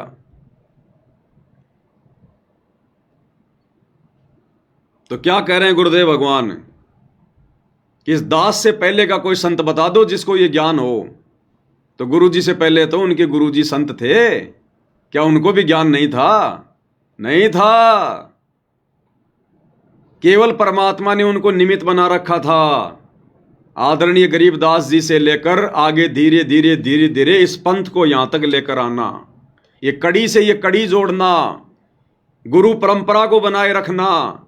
अन्यथा ये दूसरे नकली ये पंथ वाले, ये कबीर पंथी, ये सतगुरु रामपाल जी को बोलने नहीं देते कि कहां है तुम्हारी गुरु परंपरा, कब से चली आ रही है तुम्हारी ये गुरु आई। संत रामपाल जी तो निगुरा है, आप और हमारे मन में सौ सौ शंका पैदा कर देते। इसलिए सतगुरु रामपाल जी ने उस प्यारी आत्मा को, आदरणीय राम देवानंद जी को खाली निमित्त बनाया। 12वें पंथ में गुरु पदवी देकर, संत की पदवी देकर, और अपनी वाणी के अनुसार फिर 12वें पंथ में उनको स्वयं आना था तो स्वयं चलकर आ गए सतगुरु रामपाल जी, और सारे अधिकार छीन लिए फिर उनसे कि प्यारी आत्मा तेरा काम पूरा हुआ, अब आप आराम करो, विश्राम करो, बैठ के भक्ति करो, जो आपको नाम दे दिया सतनाम सारनाम। अरे गुरुदेव ने कहा ना कि सन 1994 से पहले इस दास ने एक आदि आत्मा को सार नाम दिया था, वो भी आपको सुनाएंगे सत्संग अभी। वो एक आदि आत्मा वही थी, आदरणीय राम देवानंद जी। तुम्हारे दाढ़ी मूछ वाले कबीर जी के 1997 में सतगुरु रामपाल जी से मिलने से पहले तो सतगुरु रामपाल जी ने सार नाम भी दे दिया था दादा गुरु जी को। वो आगे दिखाएंगे आपको, पहले ये सुनो जिसमें क्या कह रहे हैं गुरुदेव कि कौन ब्रह्मा का पिता है, कौन विष्णु की मां, शंकर का दादा कौन है, हमको दे बता। अब गुरुदेव कह रहे अब तो हर कोई बता देगा इस दास से सुनकर, इस दास से पहले का कोई संत बताओ तो मान जाएंगे हम। तो दादा गुरु जी भी रिजेक्ट कर दिए गुरुदेव ने, रिजेक्ट, कि उनको भी मूल ज्ञान नहीं था। संत था यहाँ पर, कौन ब्रह्मा का पिता है, ये 18 पुराण पढ़ते हैं, आज तक ये नहीं मालूम कि कौन ब्रह्मा का पिता है, कौन विष्णु की मां, शंकर का दादा कौन है। कोई तो जो बता, अब तो सभी बता देंगे क्योंकि ये ज्ञान इस दास के द्वारा परमात्मा ने प्रकट करवा दिया। लेकिन आज से जब से ये दास ये कथा सुनाने लगा है, सत्संग करने लगा, उससे पहले का कोई व्यक्ति बता के दिखा दो, हम मान जाएंगे वो कोई संत था यहाँ पर। न तो ये सा संत था केवल परमात्मा को छोड़ के, जो कबीर परमात्मा आए थे, या उनसे सीधे संबंधित संत, जैसे क्या कह रहे हैं गुरुदेव, उस कबीर परमात्मा को छोड़कर और उनसे मिले हुए जो संत हैं उनको छोड़कर। और गुरुदेव कह रहे 7 संतों मुझे ध्यान है, 7 संतों का तो मेरे पास में प्रमाण है जिनको कबीर जी मिले, ये मूल ज्ञान दिया। और उन 7 संतों में दादा गुरु जी का नाम नहीं है, आदरणीय राम देवानंद जी का नाम नहीं है। और देखना कितना बड़ा भाई और बहनों आज की वीडियो में निष्कर्ष निकलेगा, और यह दृढ़ विश्वास होगा हम आत्माओं को कि कबीर केवल धरती पर सतगुरु रामपाल जी हैं, दूसरा कोई कबीर किसी ब्रह्मांड में, सतलोक में कहीं नहीं है। अगर वहां भी कोई बैठा है तो सतगुरु रामपाल जी ही बैठे हैं, क्योंकि अनंत कोटि कलाओं के स्वामी है। तो क्या कह रहे हैं गुरुदेव, आज से पहले का कोई संत बताओ। फिर गुरुदेव कह रहे हैं या तो कबीर परमात्मा स्वयं आए थे, उनको पता था, या उनसे परिचित जो संत थे उनको पता था, और उन संतों में दादा गुरु जी का नाम नहीं है। देखिएगा, सुनिए। 7 संतों के बारे में दास को मालूम है, उनको छोड़कर किसी को यह तत्व ज्ञान नहीं था। गुरुदेव कह रहे 7 संतों का नाम दास को याद है, उनको छोड़कर किसी को तत्व ज्ञान नहीं था। और दादा गुरु जी का नाम लिया ही नहीं गुरु जी ने उन 7 संतों में। तो क्या दादा गुरु जी को तत्व ज्ञान नहीं था? भाई नहीं था, पूर्ण तत्व ज्ञान नहीं था। पूर्ण तत्व ज्ञान तो स्वयं परमात्मा को ही होता है। अब सोचिए, जिनको पूर्ण तत्व ज्ञान नहीं था दादा गुरु जी को, तो उनके पास में सतनाम कहां से आ जाएगा, सार नाम कहां से आ जाएगा? तो दादा गुरु जी को सतनाम और सार नाम अरे हमें गुरुदेव ने बताया ना विशेष संदेश में कि मेरे पूज्य गुरुदेव जी ने मुझे प्रथम नाम दिया और 7 दिन के अंदर अंदर फिर मुझे सतनाम दे दिया। तो दास पहले भी आपको ये बातें बोल चुका है कि वो प्रथम नाम और 1 सप्ताह के अंदर सार नाम दादा गुरु जी ने संत रामपाल जी को नहीं दिया, संत रामपाल जी ने दादा गुरु जी को दिया था पहले प्रथम नाम और उसके 1 सप्ताह के अंदर उनको शतनाम दे दिया था, क्योंकि वो उनकी अच्छी आत्मा थी, प्यारी आत्मा थी। इस मार्ग में उन्होंने भूमिका निभाई थी एक संत की।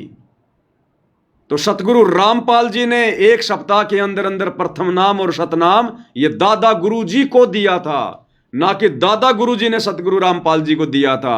ये कबीर मार्ग भाई और बहनों उल्टा चलता है, उल्टा। कबीर का ज्ञान अटपटा और झटपट समझ में ना आए, और जिसको झटपट समझ में आ जाए उसकी सारी खटपट निकल जाए। ये इतना जल्दी समझ में नहीं आता। तो वो शतनाम और प्रथम नाम संत रामपाल जी ने अपने गुरु जी को, मुंह बोले गुरु जी को 1 सप्ताह के अंदर अंदर दिया था। अब उन 7 संतों का नाम बताया जा रहा है जो परमात्मा से परिचित थे, जिनको तत्व ज्ञान था। उसमें दादा गुरु जी का नाम नहीं है। तो मालूम है उनको छोड़कर किसी को ये तत्व ज्ञान नहीं था। वो कौन कौन है? आदरणीय धर्मदास साहिब जी, आदरणीय गरीबदास साहिब जी, आदरणीय दादू साहिब जी, आदरणीय मलुक साहिब जी, आदरणीय गीसा साहिब जी, आदरणीय नानक साहिब जी और आदरणीय गरीबदास साहिब जी। ये 7 संत, इससे इनकी वाणी में प्रमाण है, अन्य किसी भी संत की अपने अनुभव की बुक में कोई तत्व ज्ञान नहीं है। बताओ, दादा गुरु जी तो फेल हो गए। दादा गुरु जी को तो तत्व ज्ञान था ही नहीं, गुरु जी ने रिजेक्ट कर दिया। उनको तो कबीर जी भी नहीं मिले, जैसे कि दाढ़ी मूछ वाले कबीर जी गरीबदास जी को मिले, धर्मदास जी को मिले, मलुक दास जी को मिले, दादू दास जी को मिले, गीसा दास जी को मिले, नानक जी को मिले, और हमारे दादा गुरु जी को तो कबीर जी भी नहीं मिले, दाढ़ी मूछ वाले। भाई मिलना चाहिए था ना, इतनी अच्छी आत्मा थी, 12वें पंथ का गुरु था, भगवान ने एक बार तो दर्शन देना चाहिए था ना। लेकिन अपने एक सत्संग में गुरु जी कह रहे हैं एक शब्द में कि कबीर जी आदरणीय रामदेवानंद जी को भी मिले, और वैसे कोई प्रमाण है ही नहीं कहीं। अब कैसे मिले कबीर जी, कब मिले कबीर जी दादा गुरु जी को? अब वो शब्द लेंगे भाई और बहनों हम परमात्मा का, अब उस शब्द के माध्यम से क्लियर होगा कि कबीर जी कब और कैसे आदरणीय रामदेवानंद जी को मिले। क्योंकि गुरुजी ने शब्द में लिखा है तो झूठ नहीं हो सकता, और वैसे गुरुजी ने कभी बताया नहीं, कोई प्रमाण नहीं कि कबीर जी आदरणीय रामदेवानंद जी को मिले। तो एक शब्द के माध्यम से देखना भाई और बहनों कितना क्लियर होगा आज गुरुदेव भगवान के आशीर्वाद से। और शतलोक, और कौन सा शब्द है?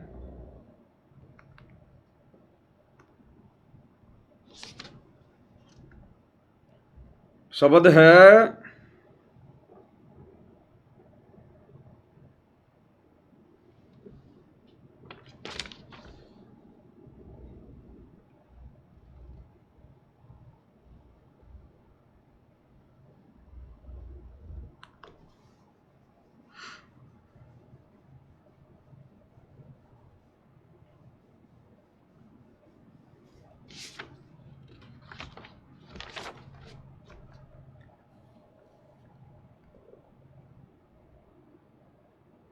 तुम कर दो पल में पार हो जा रजा थारी। तुम कर दो पल में पार, शब्द नंबर 12 और पेज नंबर 37 सतगुरु महिमा शब्द संग्रह, शब्द नंबर 12, पेज नंबर 37। देखना भाई और बहनों, कितना गजब का प्रमाण है इस शब्द में, लास्ट में कितना गजब का प्रमाण। इस शब्द को हमने शुरू से समझना पड़ेगा, एक एक चौपाई को समझना पड़ेगा, फिर देखना कितना जबरदस्त गुरुदेव भगवान के आशीर्वाद से इसका सार निकलेगा। और हमें दृढ़ विश्वास होगा कि सतगुरु रामपाल जी कौन हैं, गुरुदेव भगवान कौन हैं। दृढ़ विश्वास होगा, दृढ़ विश्वास। बंदी छोड़ सतगुरु रामपाल जी परमेश्वर जी की जय हो। तुम कर दो पल में पार, हो जा रजा थारी। तुम कर दो पल में पार, हो जा रजा थारी। हो रजा थारी महाराज, हो जा मेरे थारी महाराज। हो जा रजा थारी। तुम कर दो पल में पार, हो जा रजा थारी। तुम कर दो पल में पार, हो जा रजा थारी। किसकी रजा? कबीर परमेश्वर की रजा। कौन पार कर दे एक पल में? कबीर परमात्मा। अब कैसे रजा हुई परमात्मा की? अब प्रत्येक चौपाई में भाई और बहनों किसने वो कार्य किया, किसने वो रजा करी? कबीर भगवान ने। भले आप दाढ़ी मूछ वाले को ही कबीर जी मान के चलो, प्रत्येक चौपाई में जो गुरुदेव भगवान ने लिखी है, बोला है, ये सतगुरु रामपाल जी का बनाया गया शब्द है, ये गरीबदास जी का नहीं है, ये कबीर जी का नहीं है। और इसके लास्ट वाली चौपाई में निर्णय होगा कि सतगुरु रामपाल जी कौन है। काल कष्ट से जीव दुखी, सुन मन तुमरे तृष आया के नाम। सत्य लोक को छोड़ के सतगुरु काल लोक में आया के ना। भाई काल कष्ट से जीव दुखी, सुन मन तुमरे तृष आया के ना। सत्य लोक को छोड़ के सतगुरु काल लोक में आया के ना। तपत शिला पे जीव जड़े थे, उनको देख दुख पाया के ना।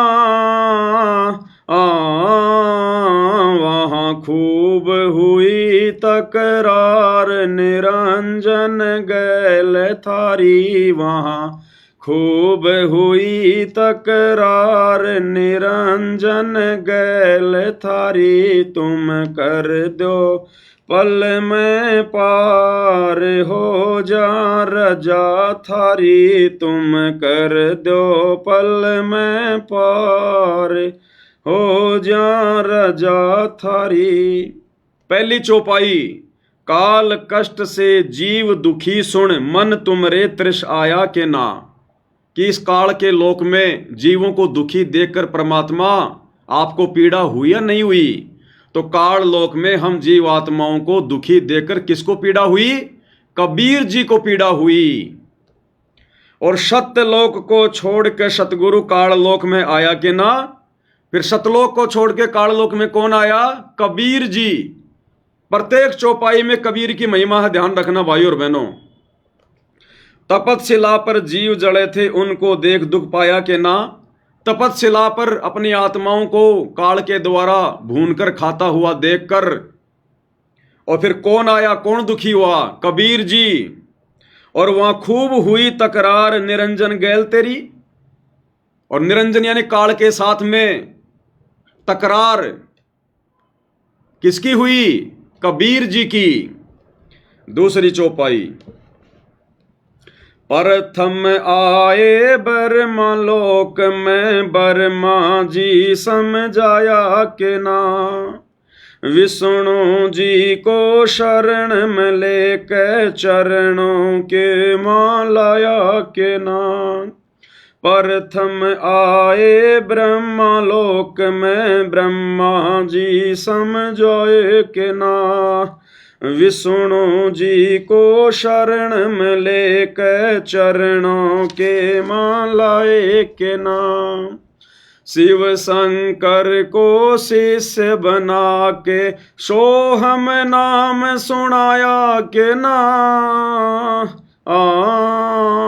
थारी खूब हुई तकरा जयकार पहुँचे शिवपुरी। थारी खूब हुई जयकार पहुँचे शिवपुरी। तुम कर दो पल में पार हो जा रजा थारी। तुम कर दो पल में पार हो जा रजा थारी।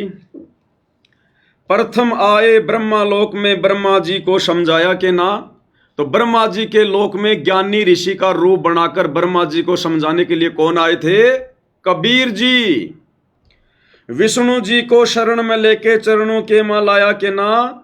फिर विष्णु जी को हरियम नाम दे के अपना शिष्य किसने बनाया? कबीर जी ने। ये सारी महिमा कबीर जी के, ध्यान रखना भाई और बहनों। यानी जो जो घटनाएं घटी वो कबीर जी ने आके वो घटनाएं घटित किया नहीं की। शिव शंकर को शिष्य बना के सोहम नाम सुनाया के ना। फिर शंकर जी के लोक में गए कौन? कबीर जी। शंकर जी को सोहम नाम देकर अपना शिष्य किसने बनाया? कबीर जी ने। थारी खूब हुई जयकार पहुंचे शिवपुरी। फिर शंकर भगवान ने शिवपुरी में कबीर परमेश्वर जी के पहुंचने के बाद में उनके जय जयकार किया नहीं की? किसकी? कबीर जी की। अगली चौपाई। लहर तारा में कमल के फूल पे बालक बन दिखलाया के नाम। नीरो नीमा गए नहान को वहां जुलाह को पाया के ना। लहर तारा में कमल के फूल पे बालक बन दिखलाए के ना। नीरो नीमा गए नहान को वहां जुलाह को पाए के नाम। काजी आए नाम धरण ने नाम कबीर धरवाया के ना।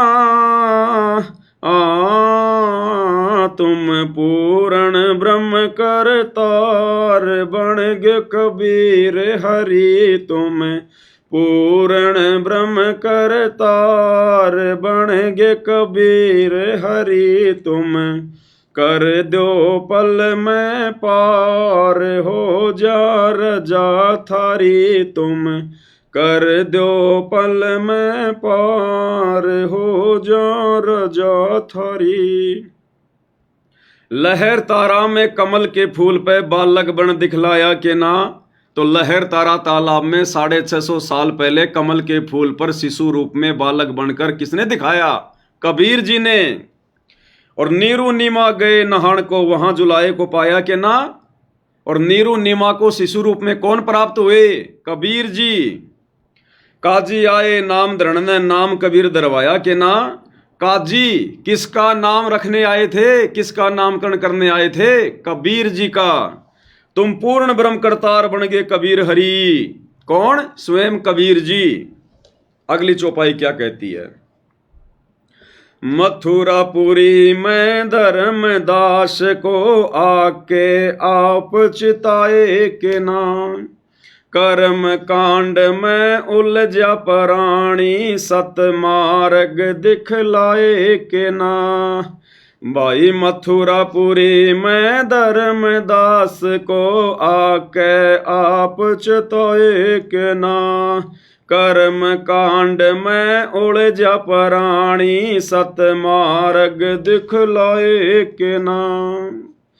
ब्रह्मांड 21 ये काल राज ये राज काल का न्यो सुन के धड़का खाए के ना।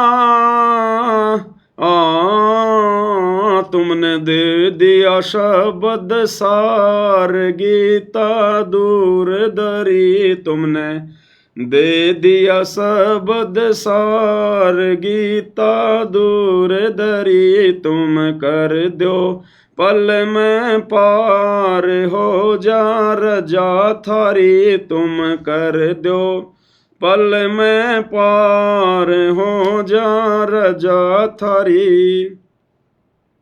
मथुरापुरी में धर्मदास को आके आप चिताए कि ना, तो मथुरापुरी में जिंदा बाबा का रूप बनाकर धर्मदास जी को किसने चेताया? कबीर जी ने।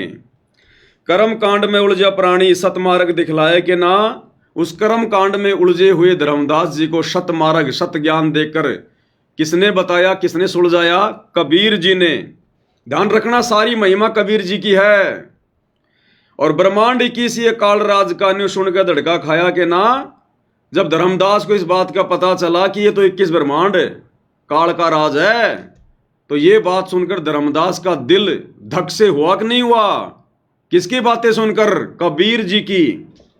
और तुमने दे दिया शब्द सार गीता दूर धरी, और बिना गीता को हाथ लगाए धर्मदास जी को गीता जी का सार किसने बताया? कबीर जी ने। अगली वाणी, रामानंद योग में उलझे शिष होकर सुलझाया कि ना, सुपच सुदर्शन को शरण में लेकर अपने वचन निभाए कि ना, रामानंद योग में उलझे शिष होकर सुलझाया कि ना, सुपच सुदर्शन को शरण में लेकर अपने वचन निभाए कि ना, सुपच के मात पिता नीरू नीमा वो बेटा बन मुक्ताया के ना, जीवा दत्ता की सूखी डार कर दी हरी भरी, जीवा दत्ता की सूखी डार कर दी हरी भरी, तुम कर दो पल में पार हो जा, तुम कर दो पल में पार हो जा रजा थारी। क्या कह रहे परमात्मा? रामानंद योग में उलझे शिष होकर सुलझाया के ना, मात्र 5 वर्ष की लीलामय आयु में पंडित रामानंद जी को और उनका शिष्य बनकर, मुंह बोला शिष्य बनकर, और पंडित रामानंद जी को किसने समझाया? कबीर जी ने। सुपच सुदर्शन को शरण में लेकर अपने वचन निभाए कि ना, सुपच सुदर्शन को शरण में लेकर अपने वचन निभाए कि ना, किसने? कबीर जी ने। सुपच सुदर्शन के माता पिता को अपने शरण में लेके और सुपच के साथ द्वापर में किया गया वचन किसने निभाया? कबीर जी ने।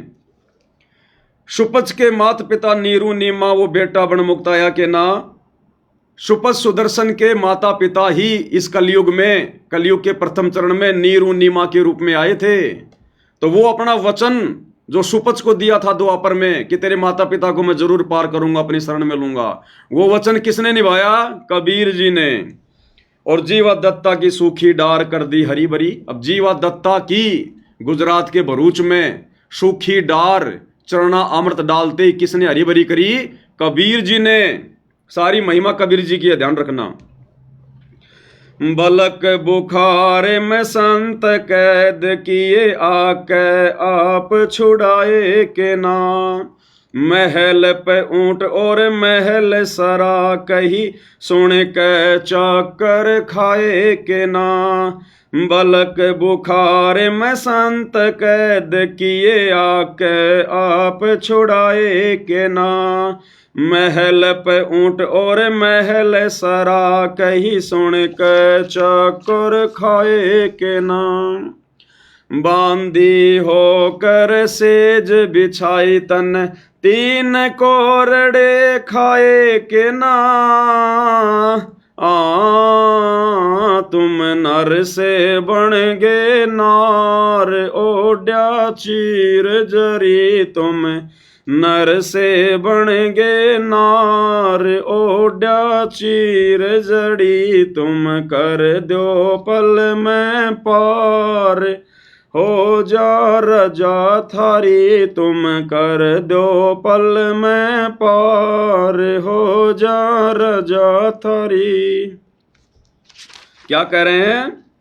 बलक बुखारे में संत कैद किए, आके आप छुड़ाए के ना। बलक बुखारे के बादशाह इब्राहिम सुल्तान ने 300 संतों को जेल में कैद किया हुआ था। वहां जाकर किसने छुड़ाया? कबीर जी ने। महल पे ऊंट और महल सरा कही, सुन के चक्कर खाए के ना। जब कबीर परमात्मा एक ऊंटवान बनकर, रबारी बनकर बलक बुखारे बादशाह के महल की छत पर जाकर लठ बजाने लगे, संतरी उसे पकड़कर नीचे लेकर आए और पूछा, भाई तू कौन है? बोला, महाराज मैं रबारी हूं, ऊंट वाला हूं, मेरा ऊंट खो गया, मैंने सोचा कहीं आपकी छत पे ना गया हो। उसके बाद परमात्मा वहां से अंतर्ध्यान हो गए, बलक बुखारे को चक्कर आ गए, बेहोश हो गया। ये लीला किसने की? कबीर जी ने। बांदी होकर सेज बिछाई, तन 3 कोरड़े खाए के ना। अपनी प्यारी आत्मा इब्राहिम सुल्तान के लिए उस 9 लखे बाग में बांदी का रूप बनाकर उसकी सेज किसने बिछाई? कबीर जी ने।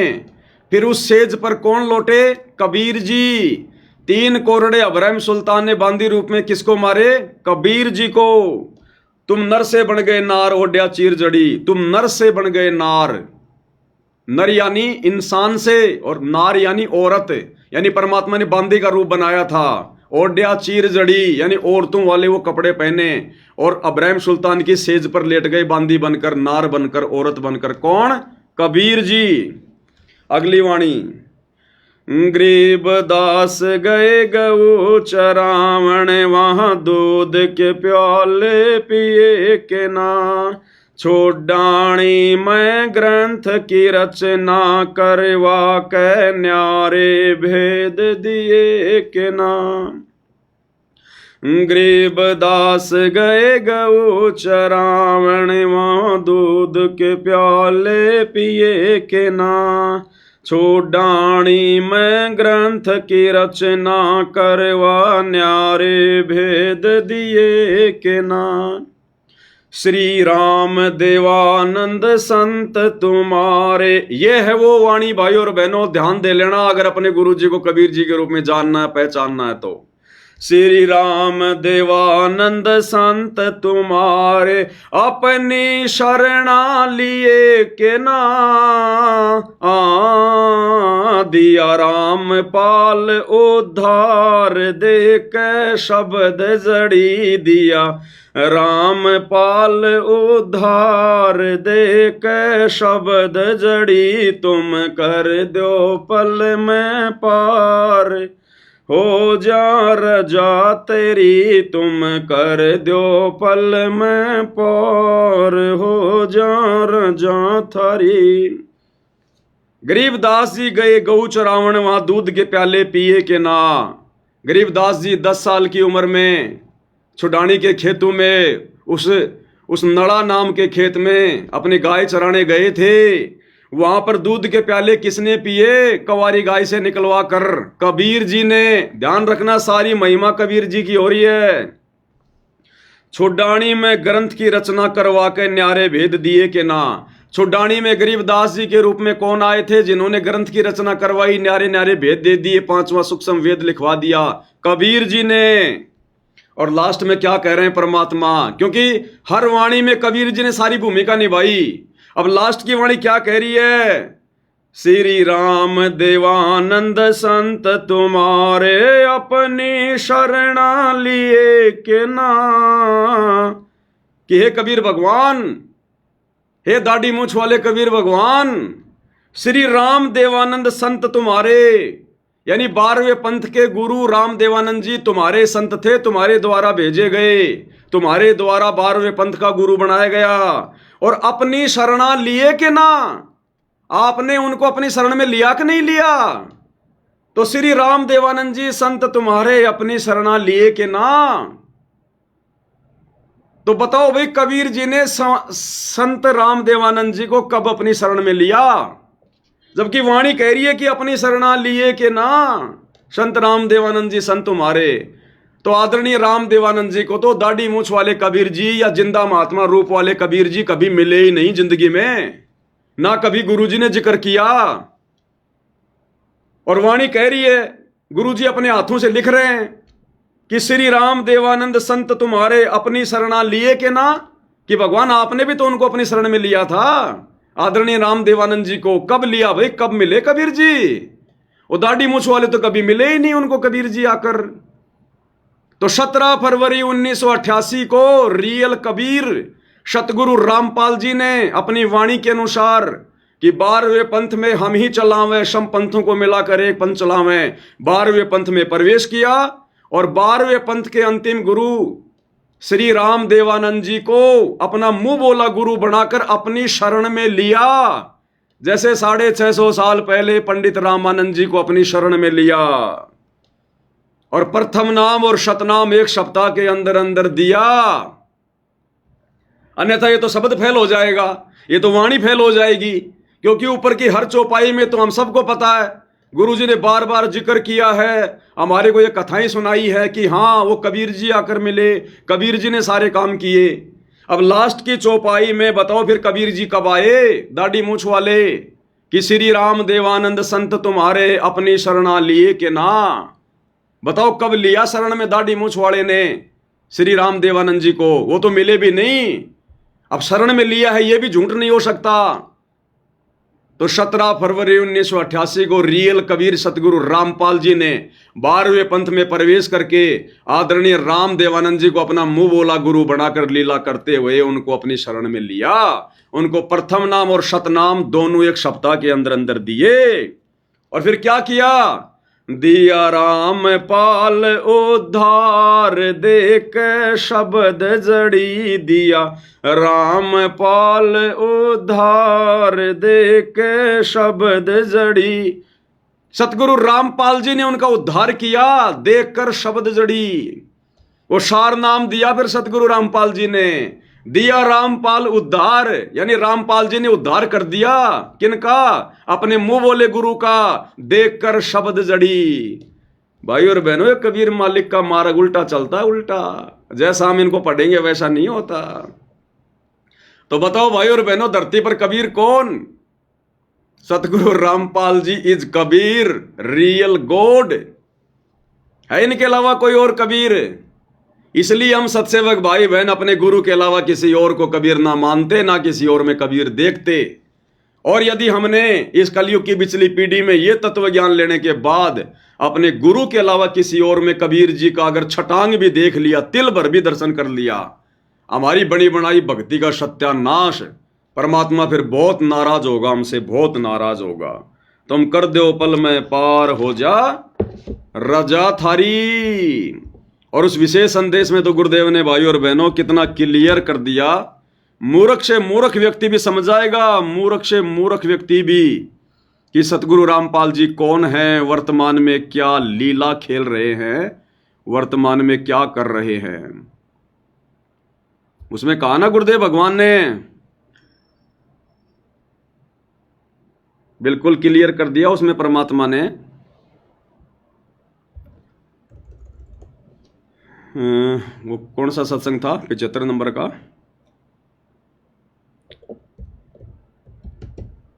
प्रकट है, गुरुदेव ने क्लियर किया उसमें विशेष संदेश में।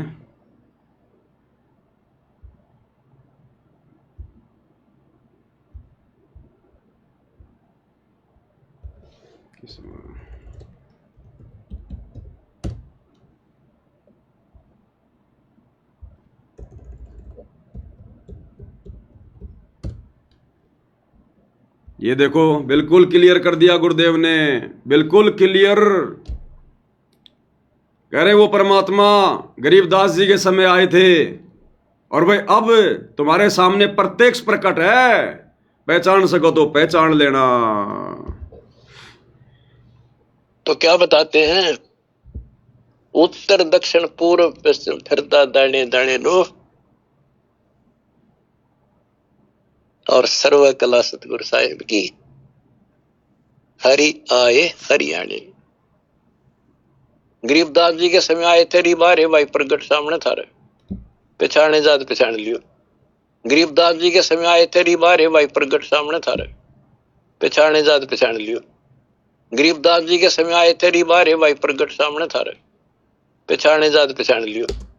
गरीबदास जी के समय आए थे। कौन आए थे गरीबदास जी के समय? जिंदा बाबा। कौन जिंदा बाबा? कबीर जी। तो क्या कह रहे हैं गुरुदेव कि गरीबदास जी के समय आए थे भाई, और ये बारे थारे सामने प्रत्यक्ष प्रकट। अब कहां है वो जिंदा बाबा प्रत्यक्ष प्रकट? कहां है वो दाढ़ी मूंछ वाला कबीर जो गरीबदास जी का गुरु था? तो क्या गुरु जी झूठ बोल रहे हैं क्या? नहीं, अपने लिए संकेत कर रहे हैं कि गरीबदास जी के समय आए थे और ये बारे भाई थारे सामने प्रत्यक्ष प्रकट। तो वर्तमान में प्रत्यक्ष प्रकट कौन है धरती पर? दाढ़ी मूंछ वाला नहीं है, सतगुरु रामपाल जी हैं। तो कौन हुए सतगुरु रामपाल जी? गरीबदास जी के गुरु। गरीबदास जी के गुरु कौन थे? जिंदा महात्मा। जिंदा महात्मा की भूमिका कौन करता है? कबीर जी। तो कौन हुए वर्तमान में प्रत्यक्ष प्रकट? सतगुरु रामपाल जी, स्वयं कबीर परमात्मा। अब भाई और बहनों, हम गधे नहीं है जो परमात्मा बिल्कुल खुल के कह देगा कि मैं ही कबीर हूं। ये कबीर पंथी को 50 मुकदमे लगा देंगे, 50 मुकदमे, कि अपने आप को कबीर कह रहा है। इसलिए परमात्मा ने बहुत सोच समझ के आप और हम तक ये ज्ञान आगे ये पहुंचाना होता है। और ये फिर अनमोल तत्व ज्ञान क्यों दिया गुरुदेव ने? ये सृष्टि का सर्वश्रेष्ठ ज्ञान, मक्खन ज्ञान। ये मक्खन ज्ञान क्यों दिया गुरुदेव ने? अपनी पहचान करवाने के लिए। हम जानवर नहीं हैं, इंसान हैं, और इंसानों में भी सर्वश्रेष्ठ इंसान, सर्वबुद्धिमान इंसान। ये वैज्ञानिक, राष्ट्रपति, प्रधानमंत्री, ये साइंटिस्ट वगैरह, मंगल ग्रह पे जाने वाले, ये विद्वान नहीं है। विद्वान वो है जो आध्यात्मिक ज्ञान में, जिसकी बुद्धि आध्यात्मिक ज्ञान में काम कर रही है, जिसने भगवान को पहचान लिया, भक्ति को पहचान लिया, जो अपनी आत्मा का कल्याण करवाने के लिए आगे बढ़ रहा है, वो है बुद्धिमान। अरे साइंटिस्ट बनकर भी जो गधा बनने के लिए काल की भक्ति करके आगे बढ़ रहा है, वो काहे का विद्वान है? उसके बाद भी नहीं पहचानेंगे क्या हम? तो इस कलयुग की पिछली पीढ़ी में अगर किसी ने अपने गुरु को मानुष माना, और मानुष मानने की सबसे बड़ी पहचान है गुरु के रहते सहते वर्तमान में उस दाढ़ी मूंछ वाली कबीर की मुर्दा फोटो को परमात्मा मान के पूजना, अपने घर पर दरबार में रखना, उसके आगे दंडोत करना, जोत जलाना, या घर की दीवारों पे टांग कर रखना, अपने गाड़ी घोड़ों में लगा के रखना, अपने लॉकेट में डाल के रखना, या जून में उसका कबीर प्रगट दिवस मनाना, या जरा भी उसमें आस्था रखना, जरा भी तिल भर भी अगर आस्था रही, तो वो व्यक्ति सतगुरु रामपाल जी से उपदेश लेने के बाद भी, सार नाम सार शब्द लेने के बाद भी, वो है बिल्कुल मंद बुद्धि आदमी, मूर्ख आदमी। फिर उसको 2 कोटि का ज्ञान नहीं है। उसको बिल्कुल क्लियर कर दिया गुरुदेव ने, स्पष्ट कह रहे हैं, और फिर भी समझ में नहीं आ रही। इसका मतलब बुद्धि पे काल बैठा, काल। इसको कहते हैं काल प्रेरणा। काल ने कहा था ना, जाओ जोग जीत संसारा, जीव न माने कहा तुम्हारा, कि आप कितनी कोशिश कर लेना, मैं उनकी बुद्धि पे बैठा रहूंगा जो आपको परमात्मा मान के नहीं पूजेगा, जो गुरु को भगवान मान के नहीं पूजेगा। मैं उसकी बुद्धि पे बैठा रहूंगा, उसके घट में समाया रहूंगा, सदबुद्धि आने नहीं दूंगा। और वही हो रहा है भाई और बहनों, देख लो, काल ने पूरी तरह से जकड़ रखा है इन सतलोक आश्रमों से जुड़ी हुई संगत को, पूरी तरह से। तो कितनी बड़ी मेहरबानी, कितनी बड़ी दया, कितनी बड़ी विशेष रजा गुरुदेव भगवान की आप और हम सतसेवकों के ऊपर, जो गुरुदेव ने इस घोर कलयुग में अपनी पहचान करवाई, जहां धर्मदास भी चक्कर में पड़ गया था कि भगवान आपको कैसे पहचानेंगे, आप कैसे उनको पार करोगे? तो परमात्मा बोले, भाई ये मेरा काम है। जिनका वापस सतलोक जाने का समय आ जाएगा, वो मेरे संकेतों को समझने लग जाएंगे। तो आज गुरुदेव के संकेतों को कौन समझ रहा है? केवल सतसेवक भाई बहन। इसलिए भाई बहन हो, ये साध संगति सतलोक के लिए गुरुदेव भगवान का ट्रेनिंग सेंटर है, और यही परमेश्वर का यथार्थ 13वां कबीर पंथ है। यानी जो भक्ति विधि परमात्मा आप और हम सभी दो कोटि के जीवों से करवा रहे हैं, स्वयं को परमेश्वर मनवाकर, आने वाले समय में पूरा विश्व यदि इसी प्रकार से करेगा तो मुक्ति प्राप्त करेगा, और कोई जरिया नहीं है दूसरा। और आप और हम भाई बहन समय रहते, समय से पहले परमेश्वर को समझ गए, उन्हीं के आशीर्वाद से। बाकी तो हम भी दो कोटि के जीव हैं, इस भगवान को कोई पहचान नहीं सकता जब तक ये भगवान खुद अपनी रजा ना करे। और रजा उन्हीं पे करेगा जिनका भाई धर्मराज के कागजों में अब की बार लास्ट जन्म होगा, अंतिम जन्म होगा, उन्हीं पे रजा होगी। ये दिमाग इतना उन्हीं का खुलेगा, नहीं तो काल ने बिल्कुल पता नहीं हजारों ताले लगा रखे बुद्धि के, हजारों ताले, एक खोल लोगे, दो खोल लोगे, 10 खोल लोगे, हजारों कैसे खुलेंगे। तो भाइयों बहनों, बहुत बड़ी रजा, बहुत बड़ी मेहर है, और ये मेहर इसी प्रकार से हम बना के रखें गुरुदेव भगवान की अपने शीश पर, तब बात बनेगी। तो भाइयों और बहनों, आज की सतगुरु महिमा में केवल इतना ही। धीरे धीरे आगे बढ़ेंगे हम। तो गुरुदेव भगवान हम सबके ऊपर दया बना के रखें, मेहर बना के रखें, अपना आशीर्वाद बना के रखें। आज के वीडियो में केवल इतना ही।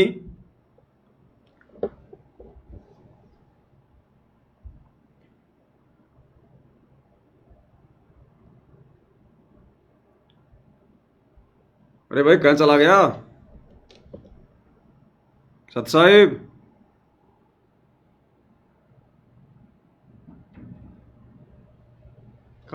कहाँ रहते हो? इसमें पीछे चलता है अब महाराज। ठीक है भाई और बहनों, बंदी छोड़। सतगुरु रामपाल जी परमेश्वर जी की जय हो।